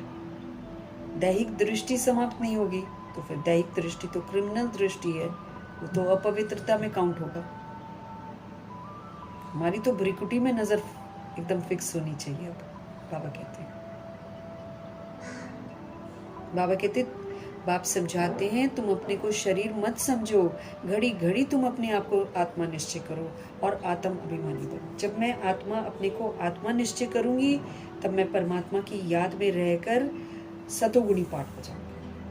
इस जो सतोगुणी पाठ बजाएगा वही आत्म अभिमानी है। और वो भी एक बार नहीं, सभी रूहों के साथ बहुत समय तक आत्म अभिमानी होकर पाठ बजाना। तब जाकर हम सोल कॉन्शियसनेस में वापस लौटेंगे। तो घड़ी घड़ी अपने को आत्मा निश्चय करो, आत्म अभिमानी बनो। बाप भी निराकार है। यहाँ भी शरीर लेना पड़ता है ना समझाने के लिए, बिगर शरीर तो समझा नहीं सकते हैं। तुमको तो अपना शरीर है, बाबा फिर लोन लेते हैं, है ना। हम तो बॉडी लेते हैं, हमारे बाबा बॉडी नहीं लेते हैं, तो फिर बाबा लोन लेते हैं। बाकी इसमें प्रेरणा आदि की कोई बात नहीं है। बाबा कोई इंस्पिरेशन नहीं देते हैं हमको कि कहीं दूर से हमको इंस्पायर कर रहे हैं, प्रेरणा ऐसे नहीं होता है। अब बाकायदा आते हैं, क्योंकि हम तो पत्थर बुद्धि हो जाते हैं, बाकायदा आते हैं, साधारण तन का आधार लेकर फिर हमको पढ़ाते हैं। तो प्रेरणा की कोई बात नहीं है। बाप खुद कहते हैं, मैं ये शरीर धारण करके फिर बच्चों को पढ़ाता हूँ, क्योंकि तुम्हारी आत्मा जो अभी तमो प्रधान बन गई है उसको अब सतो प्रधान बना। हम आत्माएं तमो प्रधान बन गई हैं, अब बाबा उसको सतो प्रधान बना रहे हैं। गाते भी हैं पतित पावन आओ, परंतु अर्थ कुछ भी नहीं समझते हैं। अभी तुम समझते हो कि बाप कैसे आकर हमको पावन बनाते हैं, ये भी तुम जानते हो, बाकी दुनिया थोड़ी जान रही है। किसी को पता है कि भगवान आए हुए हैं और भगवान ऐसे रोज पढ़ा रहे हैं? किसी को पता है क्या?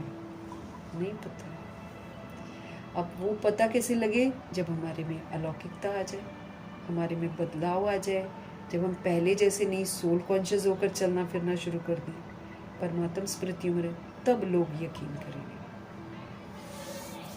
बाबा कहते हैं, अभी तुम समझते हो कि बाप कैसे आकर पावन बनाते हैं, ये भी तुम जानते हो। सतयुग में सिर्फ हमारा ही छोटा झाड़ होगा, तुम स्वर्ग में जाएंगे। बाकी जो इतने खंड है ना, इतना जो विस्तार हो रखा है, उसका तो नाम निशान भी नहीं हो। न बिल्डिंगें दिखाई देंगी, ना अमेरिका ऑस्ट्रेलिया का जो स्वरूप है अभी दिखाई, सब दफन कर देगी प्रकृति। सब लाशें भी, फर्नीचर भी, घर भी, बिल्डिंगें भी, ऑफिस भी, सब दफन कर देगी, न जाने कैसे, लेकिन बिल्कुल सफाई हो जाएगी, क्योंकि कलयुग का कुछ भी नहीं होगा। और बाहर के देशों में बस वही स्थान जहाँ पर सोल्स ने बहुत अच्छी सेवा की होगी, आत्म अभिमानी होकर रहे होंगे, बस वो पिकनिक स्पॉट बन जाएगा। लेकिन वो सेंटर नहीं होगा उस समय, सेंटर तो टूट जाएगा, लेकिन वो जो जगह होगी वहाँ पर हरियाली होगी, बहुत अच्छे से फूल होंगे, वो एक पिकनिक स्पॉट बन जाएगा, जहाँ पर लक्ष्मी नारायण जी और उनके घराने के लोग पिकनिक मनाने जाएंगे। बाबा कहते हैं, तुम्हारी आत्मा जो भी तमो प्रधान बन गई है ना, उनको सतो प्रधान बनाना है, इसलिए मैं तुम्हें रोज पढ़ाता हूँ। गाते भी हैं पतित पावन आओ, परंतु अर्थ नहीं समझते हैं। अभी तुम समझते हो कि बाप कैसे आकर पावन हमको बनाते हैं, ये भी तुम जानते हो। सतयुग में सिर्फ हमारा ही छोटा झाड़ होगा, तुम स्वर्ग में जाएंगे। बाकी तो इतने खंड जितने भी हैं, विस्तार कितना है, किसी का नाम निशान भी नहीं होगा। बंकर बुंकर बनाकर जो सोचते हैं कि हम तो हमेशा ही रहेंगे, सब अंदर ही बंकर में ही दफन हो जाएंगे। कितने चालाक बनते हैं, दूसरों को मारे जा रहे हैं और खुद बंकर बनाकर अपने लिए सारा इंतजाम है अंदर, खाने पीने का, नाचने गाने का, एंजॉयमेंट करने का सारा इंतजाम है अंदर बंकर्स में। इतना खर्चा करते हैं, पैसा लगाते हैं, लेकिन सब नर चाहत कुछ और होता है कुछ और।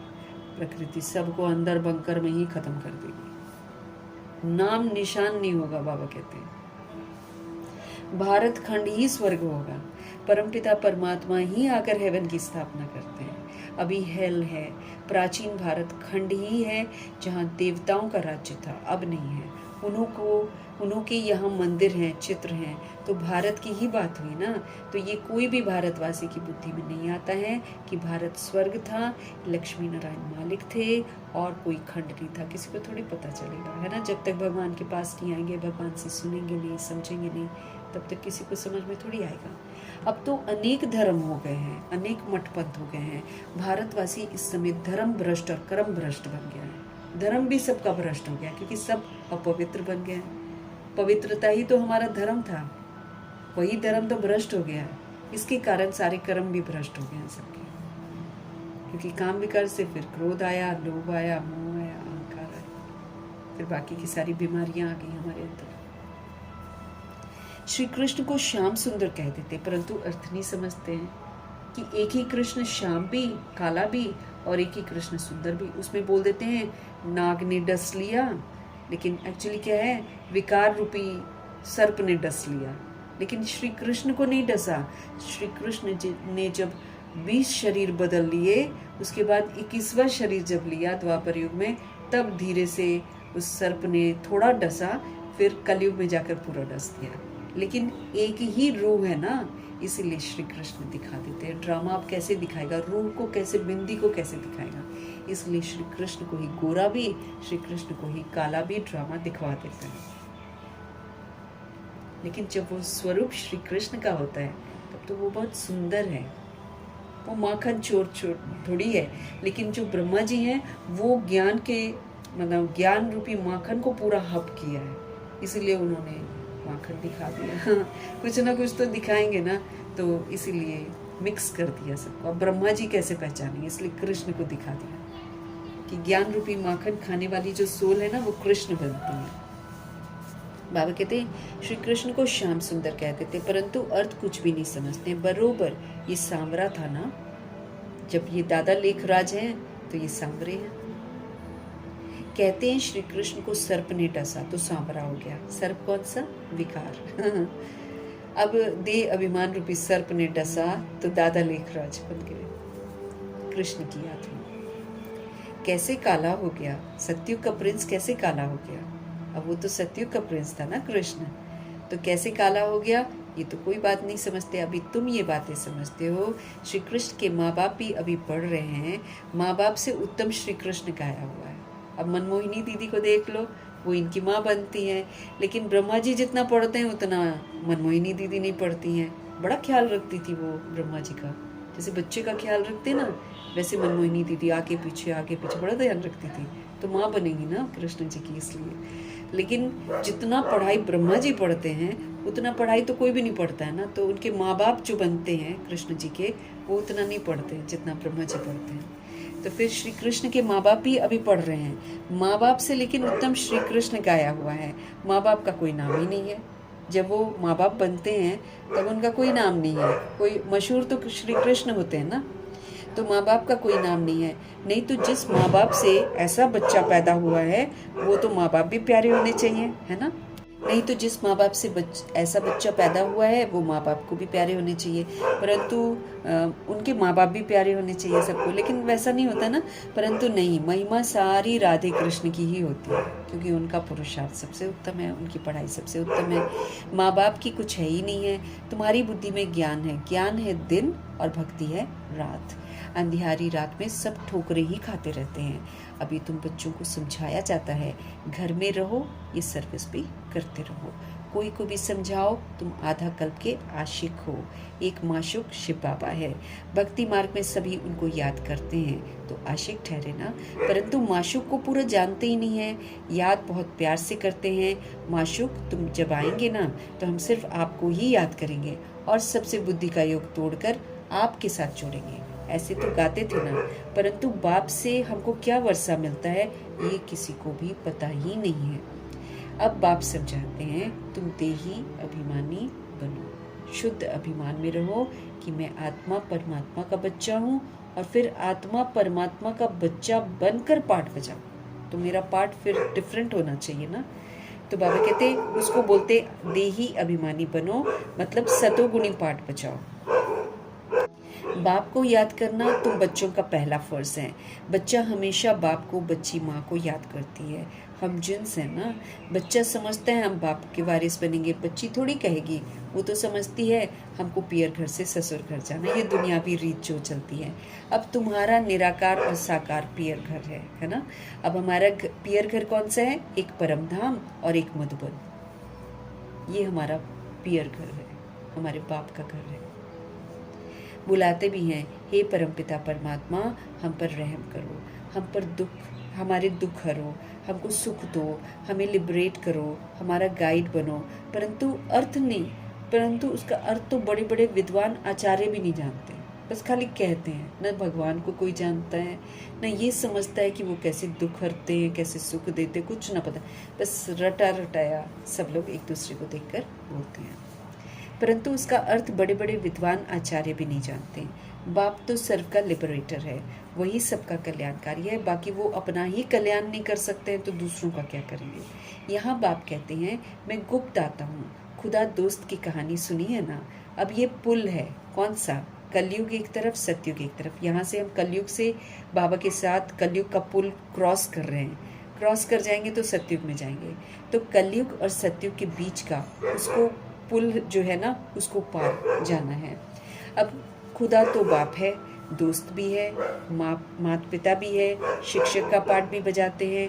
यहाँ तुमको साक्षात्कार होता है तो क्या कहते हैं, जादू जादू, ये लोग जादू जादू करते हैं, ये आंख में सुरमा डालते हैं, यहाँ मत जाना, यहाँ मत जाना, ऐसे बोलते हैं। साक्षात्कार तो नौदा भक्ति वालों को भी होते हैं, बहुत तीखे भगत होते हैं, दर्शन दो नहीं तो हम गला काटते हैं, ऐसे बोलते हैं। फिर भगवान किसी जिसको भी वो मान रहे होते हैं ना, भगवान फिर उनको साक्षात्कार करा देते हैं। बाबा कहते हैं जब वो लोग ये बोलते हैं ना कि हम अपना गला काट लेंगे, तब साक्षात्कार होता है। उनको नौदा भक्ति कहा जाता है। यहाँ नौदा भक्ति की बात नहीं है, घर में बैठे बैठे भी बहुतों को साक्षात्कार तो होते ही रहते हैं। दिव्य दृष्टि की चाबी बाबा कहते मेरे पास है। अर्जुन को भी मैंने दिव्य दृष्टि दी ना। अर्जुन कौन है, ब्रह्मा जी। और ये विनाश देखो, अपना राज्य देखो, ऐसे ब्रह्मा जी को साक्षात्कार कराया था। अब माँ में कम याद करो, अब तुम मुझे याद करो तो तुम ये बन जाओगे। अभी तुम समझते हो कि विष्णु कौन है। मंदिर बनाने वाले खुद ही नहीं जानते बना देते हैं, लेकिन कोई नहीं जानता किसी की बायोग्राफी को, बस यूं ही पैसा कमाते हैं आजकल तो मंदिर बनाकर। मंदिर बनाने वाले खुद नहीं जानते विष्णु के द्वारा पालना। 4 भुजा का अर्थ ही है 2 भुजा मेल की, 2 भुजा फीमेल की। विष्णु के 2 रूप लक्ष्मी नारायण है, परंतु कुछ भी समझते नहीं है। हम भी नहीं समझते थे, अभी हम बाबा से समझ रहे हैं। किसका भी ज्ञान नहीं है, न शिव बाबा का ज्ञान है, न विष्णु का ज्ञान है। तो पहले पहले बाबा का आकर्षण था, बहुत आते थे बाबा के पास शुरू में ना, तब तो ज्ञान भी नहीं था, तब तो शिव बाबा का अट्रैक्शन जो था ना वो सबको खींचता था। शुरुआत में सारा आंगन ही भर जाता था, जज मैजिस्ट्रेट सब आते थे। फिर विकार का झगड़ा शुरू हो गया, कहने लगे बच्चे नहीं पैदा होंगे तो सृष्टि कैसे चलेगी, ये तो सृष्टि बढ़ने का कायदा है। वो लोग बोलते थे, गीता की बात ही भूल गए कि भगवान आज कह रहे हैं कि काम महाशत्रु है। अब ये लिखा हुआ है गीता में, लोग पढ़ते भी है, लेकिन किसको ये समझ में नहीं आता कि काम होता क्या है।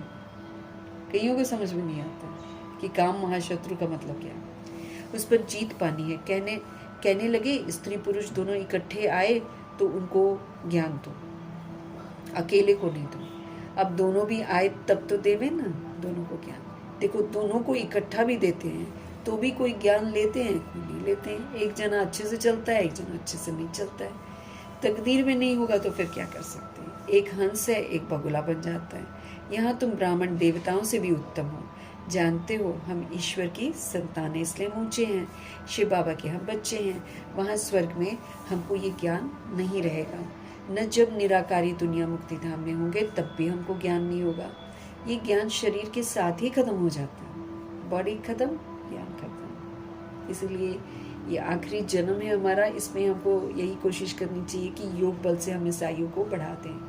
बाकी फिर नहीं तो शरीर छूट जाता है। तो फिर अगर तो पाठ अच्छा बजा लिया है, सारा हिसाब किताब सेटल कर लिया है, तब तो एडवांस पार्टी में जा सकते हैं, या फिर बाबा ऐसी जगह ले जाएंगे जहाँ पर ज्ञान की चर्चा होती है, या फिर दोबारा गर्भ जेल में प्रवेश करके सोल को फिर दूसरा हिसाब किताब भी कहीं पर सेटल करना होता होगा। ये सारी अब सबकी अपनी अपनी कहानियाँ होती हैं, लेकिन हमें यही कोशिश करनी है कि इसको हम योग बल से पूरा पुरुषार्थ करके ठीक रखें, ताकि और मेरे को गर्भ जेल में न जाना पड़े। सारा हिसाब किताब हम इसी में सेटल कर लें। बाबा कहते हैं यहाँ तुम ब्राह्मण देवताओं से भी उत्तम हो। क्यों? क्योंकि तुम ईश्वरीय संतान हो, ईश्वर से पालना हो रही है, तुम शिव बाबा के बच्चे हो। वहाँ स्वर्ग में तुमको ये ज्ञान नहीं रहेगा। न जब निराकारी दुनिया मुक्ति धाम में होंगे तब ये ज्ञान होगा। ये ज्ञान तो शरीर के साथ ही खत्म हो जाता है। अभी तुमको ज्ञान है, एक बाबा पढ़ा रहे हैं, अब ये खेल पूरा होता है, सब एक्टर्स हाजिर हैं, बाबा भी आए हुए हैं, रही हुई आत्माएं जो हैं परमधाम में वो भी आती जा रही हैं। उनका पार्ट बहुत थोड़ा है, आएंगी। एक तो ऐसी आएगी जो आखिरी में आएगी और तुरंत ख़त्म हो जाएगी, ऐसी भी होगी, तुरंत वापस घर जाने का टाइम होगा। फिर बाबा कहते उसने तो कभी कुछ देखा ही नहीं, वो तो हमेशा शांति धाम में ही रहेगी। तो सब एक्टर्स हाजिर हैं, बाबा भी आया हुआ है, रही हुई सोल्स भी आती रहती हैं। जब सब आ जाएंगे ना, विनाश होगा, फिर सबको बाप साथ ले जाएगा। सबको जाना है, इस पतित दुनिया का विनाश होना है। जो कुछ भी इस दुनिया में दिखाई दे रहा है वो सब खत्म हो जाएगा, सब। एंड में तो मधुबन भी खत्म हो जाएगा, है ना।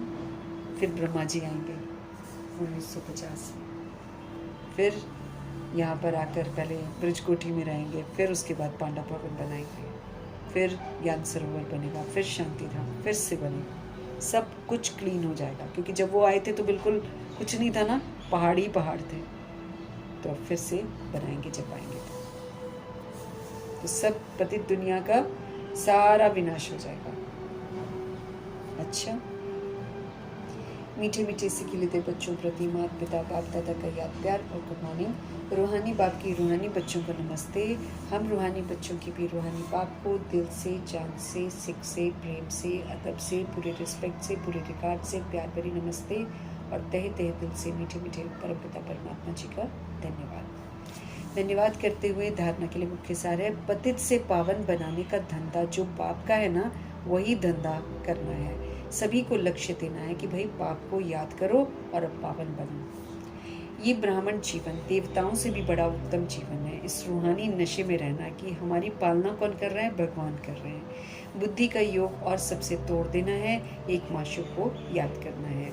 सदगुरु जी का आज का वरदान, त्याग और स्नेह, ये दोनों शक्तियां हैं। तो त्याग, अब देखो कहते हैं ना 8 शक्तियां, फिर उसके बाद और कितनी, जगदीश भाई ने 16 शक्तियां और बताई हैं।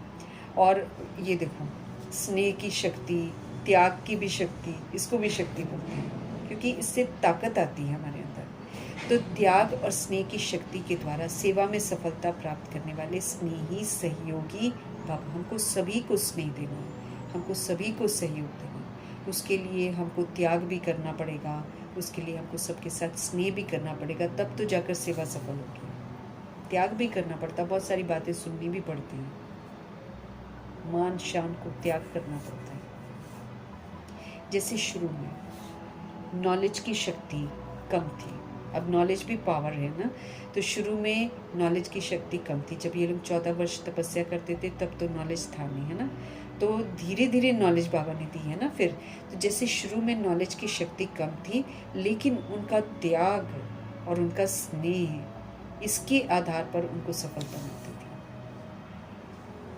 पढ़ाई भी जब शुरू हुई है उनकी, तो ये थोड़ी कि सब कुछ बाबा ने समझा दिया, अव्यक्त मुरलियाँ तो बाद में चली हैं, लेकिन ज्ञान की शक्ति कम थी, पर वो कितनी पावरफुल सोल्स थी दादियाँ कि उनमें त्याग की शक्ति बहुत थी और स्नेह बहुत था। अब तो लोग दे अभिमान में कोर्स कराते हैं, या दे के भान में, या फ़र्क करेंगे, ये अमीर है इसको अच्छे से कर दे, वो गरीब है उसको इग्नोर कर दें, ऐसे ऐसे करते ना। दादियाँ ऐसे नहीं करती थी, स्नेह के आधार पर सबको प्रभु से जोड़ते थे वो, तो उससे उनको बहुत सफलता मिलती थी। बुद्धि में दिन रात बाबा और यज्ञ की तरफ लगन रही, उनकी बुद्धि में बस बाबा ही बाबा होता था। गुलजार दादी को देख लो, आधा घंटे की उनकी क्लास कभी सुनना, उसमें कितनी बार तो वो बाबा बोलती है। तो उनकी बुद्धि में ही था बाबा और यज्ञ, हमको यज्ञ का रक्षक बनना है, ये उनके अंदर में बड़ी लगन थी दादियों की। तभी तो इतना संभाला है, कितने लंबा पाठ बजाकर संभाला है ये यज्ञ, दादियों ने तो संभाला है। तो बुद्धि में दिन रात बाबा और यज्ञ की तरफ लगन रही, जिगर से निकलता था बाबा और यज्ञ, उनके तो जिगर से निकलता था। इसी स्नेह ने सभी को सहयोग में लाया। जब वो सबके साथ ऐसा वाला स्नेह करती थी तो सारी आत्माएं सहयोगी बनती थी। इसी शक्ति से केंद्र बने हैं, ये जो स्नेह की शक्ति है, ये जो त्याग की शक्ति है, इसी से इतने सारे सेंटर्स बने हैं। दादियों के मौजूदगी में बने हैं बहुत सारे सेंटर्स।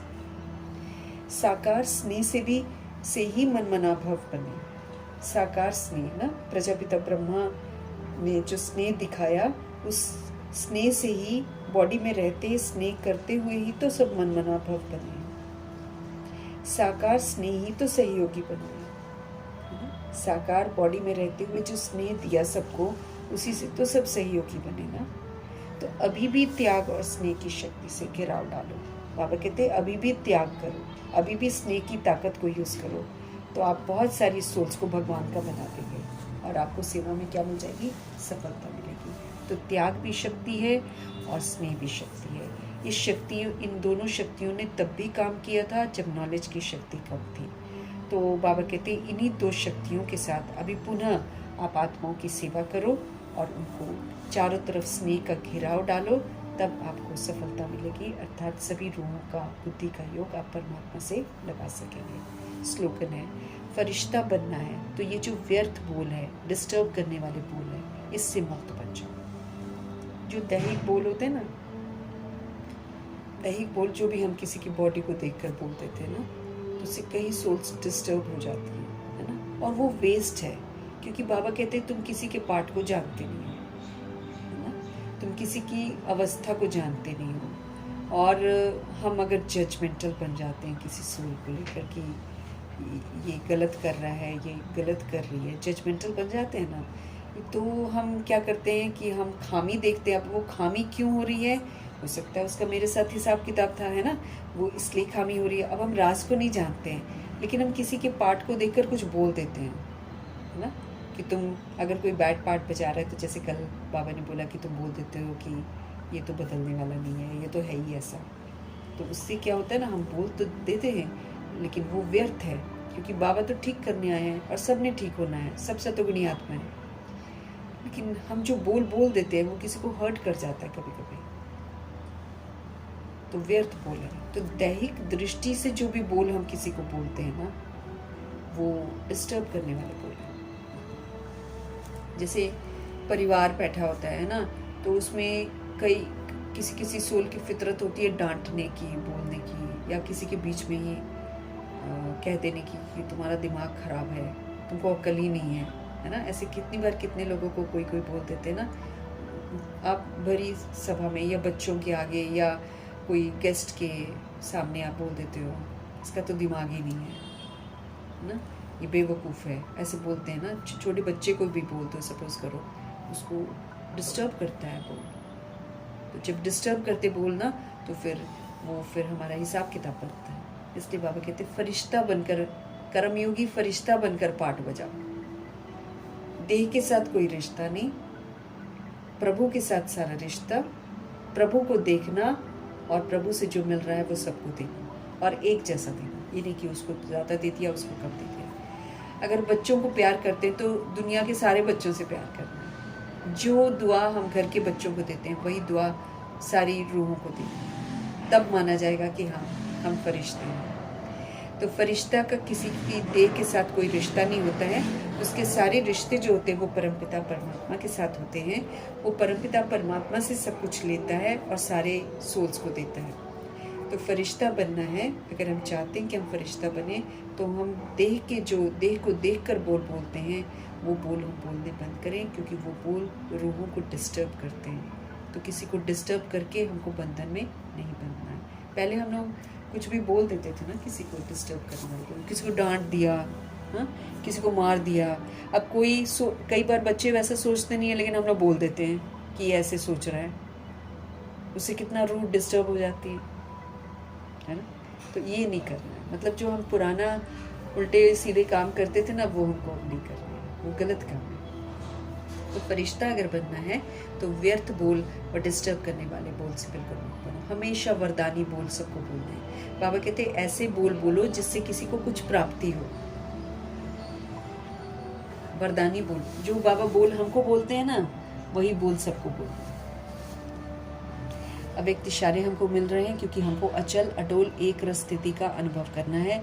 इसी विधि से हमको सारा हिसाब किताब अपना जो है पास होना है ना, हिसाब किताब सेटल भी इसी विधि से होंगे, और हमारे जो है ना हम फुल पास भी होंगे। अब जैसे कल बाबा ने बोला प्रकृति पति बनो, है ना, प्रकृति अच्छा भी दिखाएगी, प्रकृति बुरा भी दिखाएगी, लेकिन मेरे को दोनों में उससे राज़ी रहना है, उससे संतुष्ट रहना है, उससे खुश रहना है। क्यों?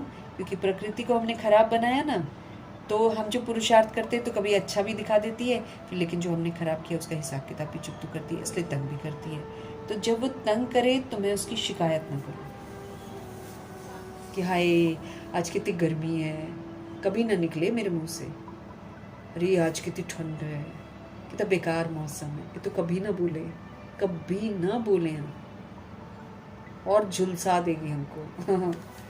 प्रकृतिपति मतलब हर समय राजी, साक्षी होकर देखना है सारा कुछ। हमने किया, हमारे कर्मा का रिटर्न। अब हम नुक्ताचीनी करेंगे तो कर्म मेरा बढ़ जाएगा, इसलिए इसको शांत करना है। तो जितना मैं उसकी उल्टी हरकतों में शांत रहूँगी, उसके साथ खुश रहूँगी, उसका धन्यवाद करती रहूँगी, उससे संतुष्ट रहूँगी, शांत हो जाएगी, शांत हो जाएगी दिल। तो कोई भी बात हो जाए, बाबा कहते हैं, प्रकृति की बात हो जाए, चाहे व्यक्ति की बात हो जाए, दोनों अचल स्थिति के आसन को जरा भी हिला न सके।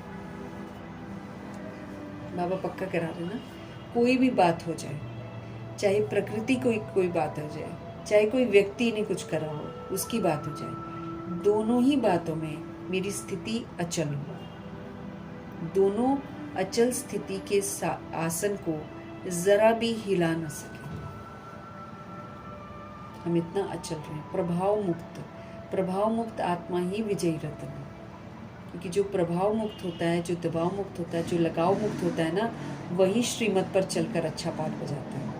वही ना, श्रीमत पर चलकर अच्छा पाठ अगर बजाना है तो हमको अपने अचल अडोल स्थिति के आसन पर स्थित रहना है। तो कोई भी बात हो जाए, चाहे प्रकृति की बात हो जाए, चाहे व्यक्ति की बात हो जाए, दोनों अचल स्थिति के आसन को ज़रा भी हिला न सके, इसका ध्यान रखना है।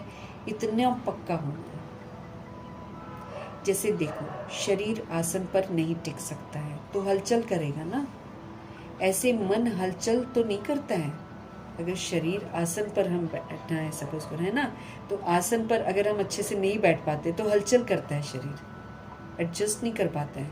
तो जैसे देखो, शरीर आसन पर नहीं टिक सकता है तो हलचल करेगा, ऐसे ही मन हलचल तो नहीं करता हमारा, कहीं इधर उधर तो नहीं भागता। तो सदा अचल अटोल, जरा भी हलचल नहीं। तो यहाँ पर कौन सी सीट में किसको स्थिर होना? आत्मा को स्थित होना। तो ऐसे मन हलचल तो नहीं करता, तो सदा अचल अडोल, जरा भी हलचल नहीं होनी चाहिए। चाहे कुछ भी हो जाए, चाहे कोई व्यक्ति कुछ उल्टा सीधा भी बोल जाए तो भी हलचल नहीं, हमेशा अचल अडोल। अगर कभी हलचल और कभी अचल हैं तो फिर सिंहासन भी कभी मिलेगा, कभी नहीं मिलेगा, क्योंकि हम अपना सिंहासन बुक कर रहे हैं ना। ये जितने स्थिति के तख्त बाबा ने हमको दे रखे हैं, ये हमको अचल अडोल रहने के लिए दे रखे हैं। तो बाबा स्पष्ट कर रहे हैं, अगर आप कभी हलचल में आते हो, कभी अचल रहते हो, तो सिंहासन भी आपको कभी मिलेगा और कभी नहीं मिलेगा। अचल रहने का मिलेगा, लेकिन जब हम अचल नहीं रहते वहां पर नहीं मिलेगा।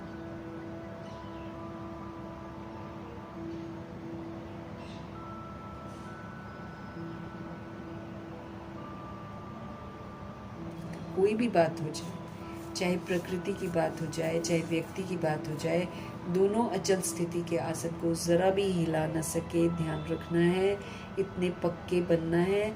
जैसे देखो, बाबा कहते हैं, अगर शरीर है ना मोटा है, चाहे कुछ है, आसन पर नहीं टिक रहा है तो हलचल होती है ना शरीर में। तो फिर बाबा कहते हैं, ऐसे ही हम आत्माएं हैं ना, तो हम आत्माओं का मन जो है ना, वो हलचल नहीं करना चाहिए। कोई भी स्थिति को देखकर, कोई भी बात सुनकर हलचल नहीं होनी चाहिए। सदा अचल अटोल, ज़रा भी हलचल नहीं हो। अगर कभी हम हलचल में आ जाते हैं और कभी अचल हो जाते हैं, तो सिंहासन भी फिर बाबा कहते हैं आपको कभी कभी मिलेगा और कभी नहीं मिलेगा, क्योंकि हम सदा अचल अटोल नहीं रहते। तो हम सिंहासन भी तो कमा रहे हैं, हम तख्त भी कमा रहे हैं, हम तिलक भी कमा रहे हैं, हम ताज भी कमा रहे हैं। जितना श्रीमत पर चलेंगे उतना ही तो कमाएंगे, नहीं कमाएंगे तो मिलेगा भी नहीं। मीठे परमात्मा जी की समझाने के लिए, हमको पढ़ाने के लिए, हम पर रहम करने के लिए उनका हम तहे दिल से धन्यवाद करेंगे। ब्रह्मा माँ का धन्यवाद, जगदम्बा माँ का धन्यवाद, कुलसार दादी जी का धन्यवाद, अष्ट रत्नों का धन्यवाद, नवग्रहों का धन्यवाद, एडवांस पार्टी की सारी सोल्स का धन्यवाद, बची हुई जितनी भी आत्माएं हैं सबका धन्यवाद, और 5 तत्वों का धन्यवाद, ड्रामा का धन्यवाद, प्रकृति का धन्यवाद, माया का धन्यवाद, यमदूत का धन्यवाद, करोड़ों की आबादी का धन्यवाद, साधनों का धन्यवाद, साधन बनाने वालों का धन्यवाद, साथ में रहने वाली सोल्स का धन्यवाद, सहयोगी आत्मा का धन्यवाद, अविनाशी खजानों का धन्यवाद, पूरे यूनिवर्स का धन्यवाद, शरीर रूपी इंस्ट्रूमेंट का धन्यवाद, सृष्टि की मेहमान नवाजी का तहे दिल से हम धन्यवाद करेंगे। कब से मेहमान नवाजी कर रही है ये सृष्टि, बिल्कुल धन्यवाद करेंगे। और अब उतना ही लेंगे जितना हमको चाहिए, इस बात का हम ज़रूर ध्यान रखेंगे। जितना पानी चाहिए उतना ही लेंगे, जितना खाना चाहिए उतना ही लेंगे, ज़रूरत से ज़्यादा नहीं लेंगे। बहुत मेहमान नवाजी की और हम सभी आत्माओं की तो सबसे ज़्यादा करी है, क्योंकि हम लोग शुरू से आते हैं, तो इसीलिए अब जितना जितना त्याग करना पड़े। तभी ब्रह्मा जी इतना त्याग करते थे, तभी मम्मा भी इतनी सूक्ष्म हो गई थी, तभी दादियाँ भी इतना सूक्ष्म भोजन करती थी, सूक्ष्म लेती थी हर एक चीज़ का ना, आधार ज़्यादा नहीं लेती थी। अभी तो दादियाँ तो फिर भी ब्रह्मा जी को देखो एक भी आधार नहीं लेते थे। तो हमें भी सृष्टि की मेहमान नवाजी का बहुत बहुत धन्यवाद करना है, और जो रूहें नहीं जानती हैं उन रूहों की तरफ से भी धन्यवाद करते हैं। धन्यवाद करते हुए ओम शांति।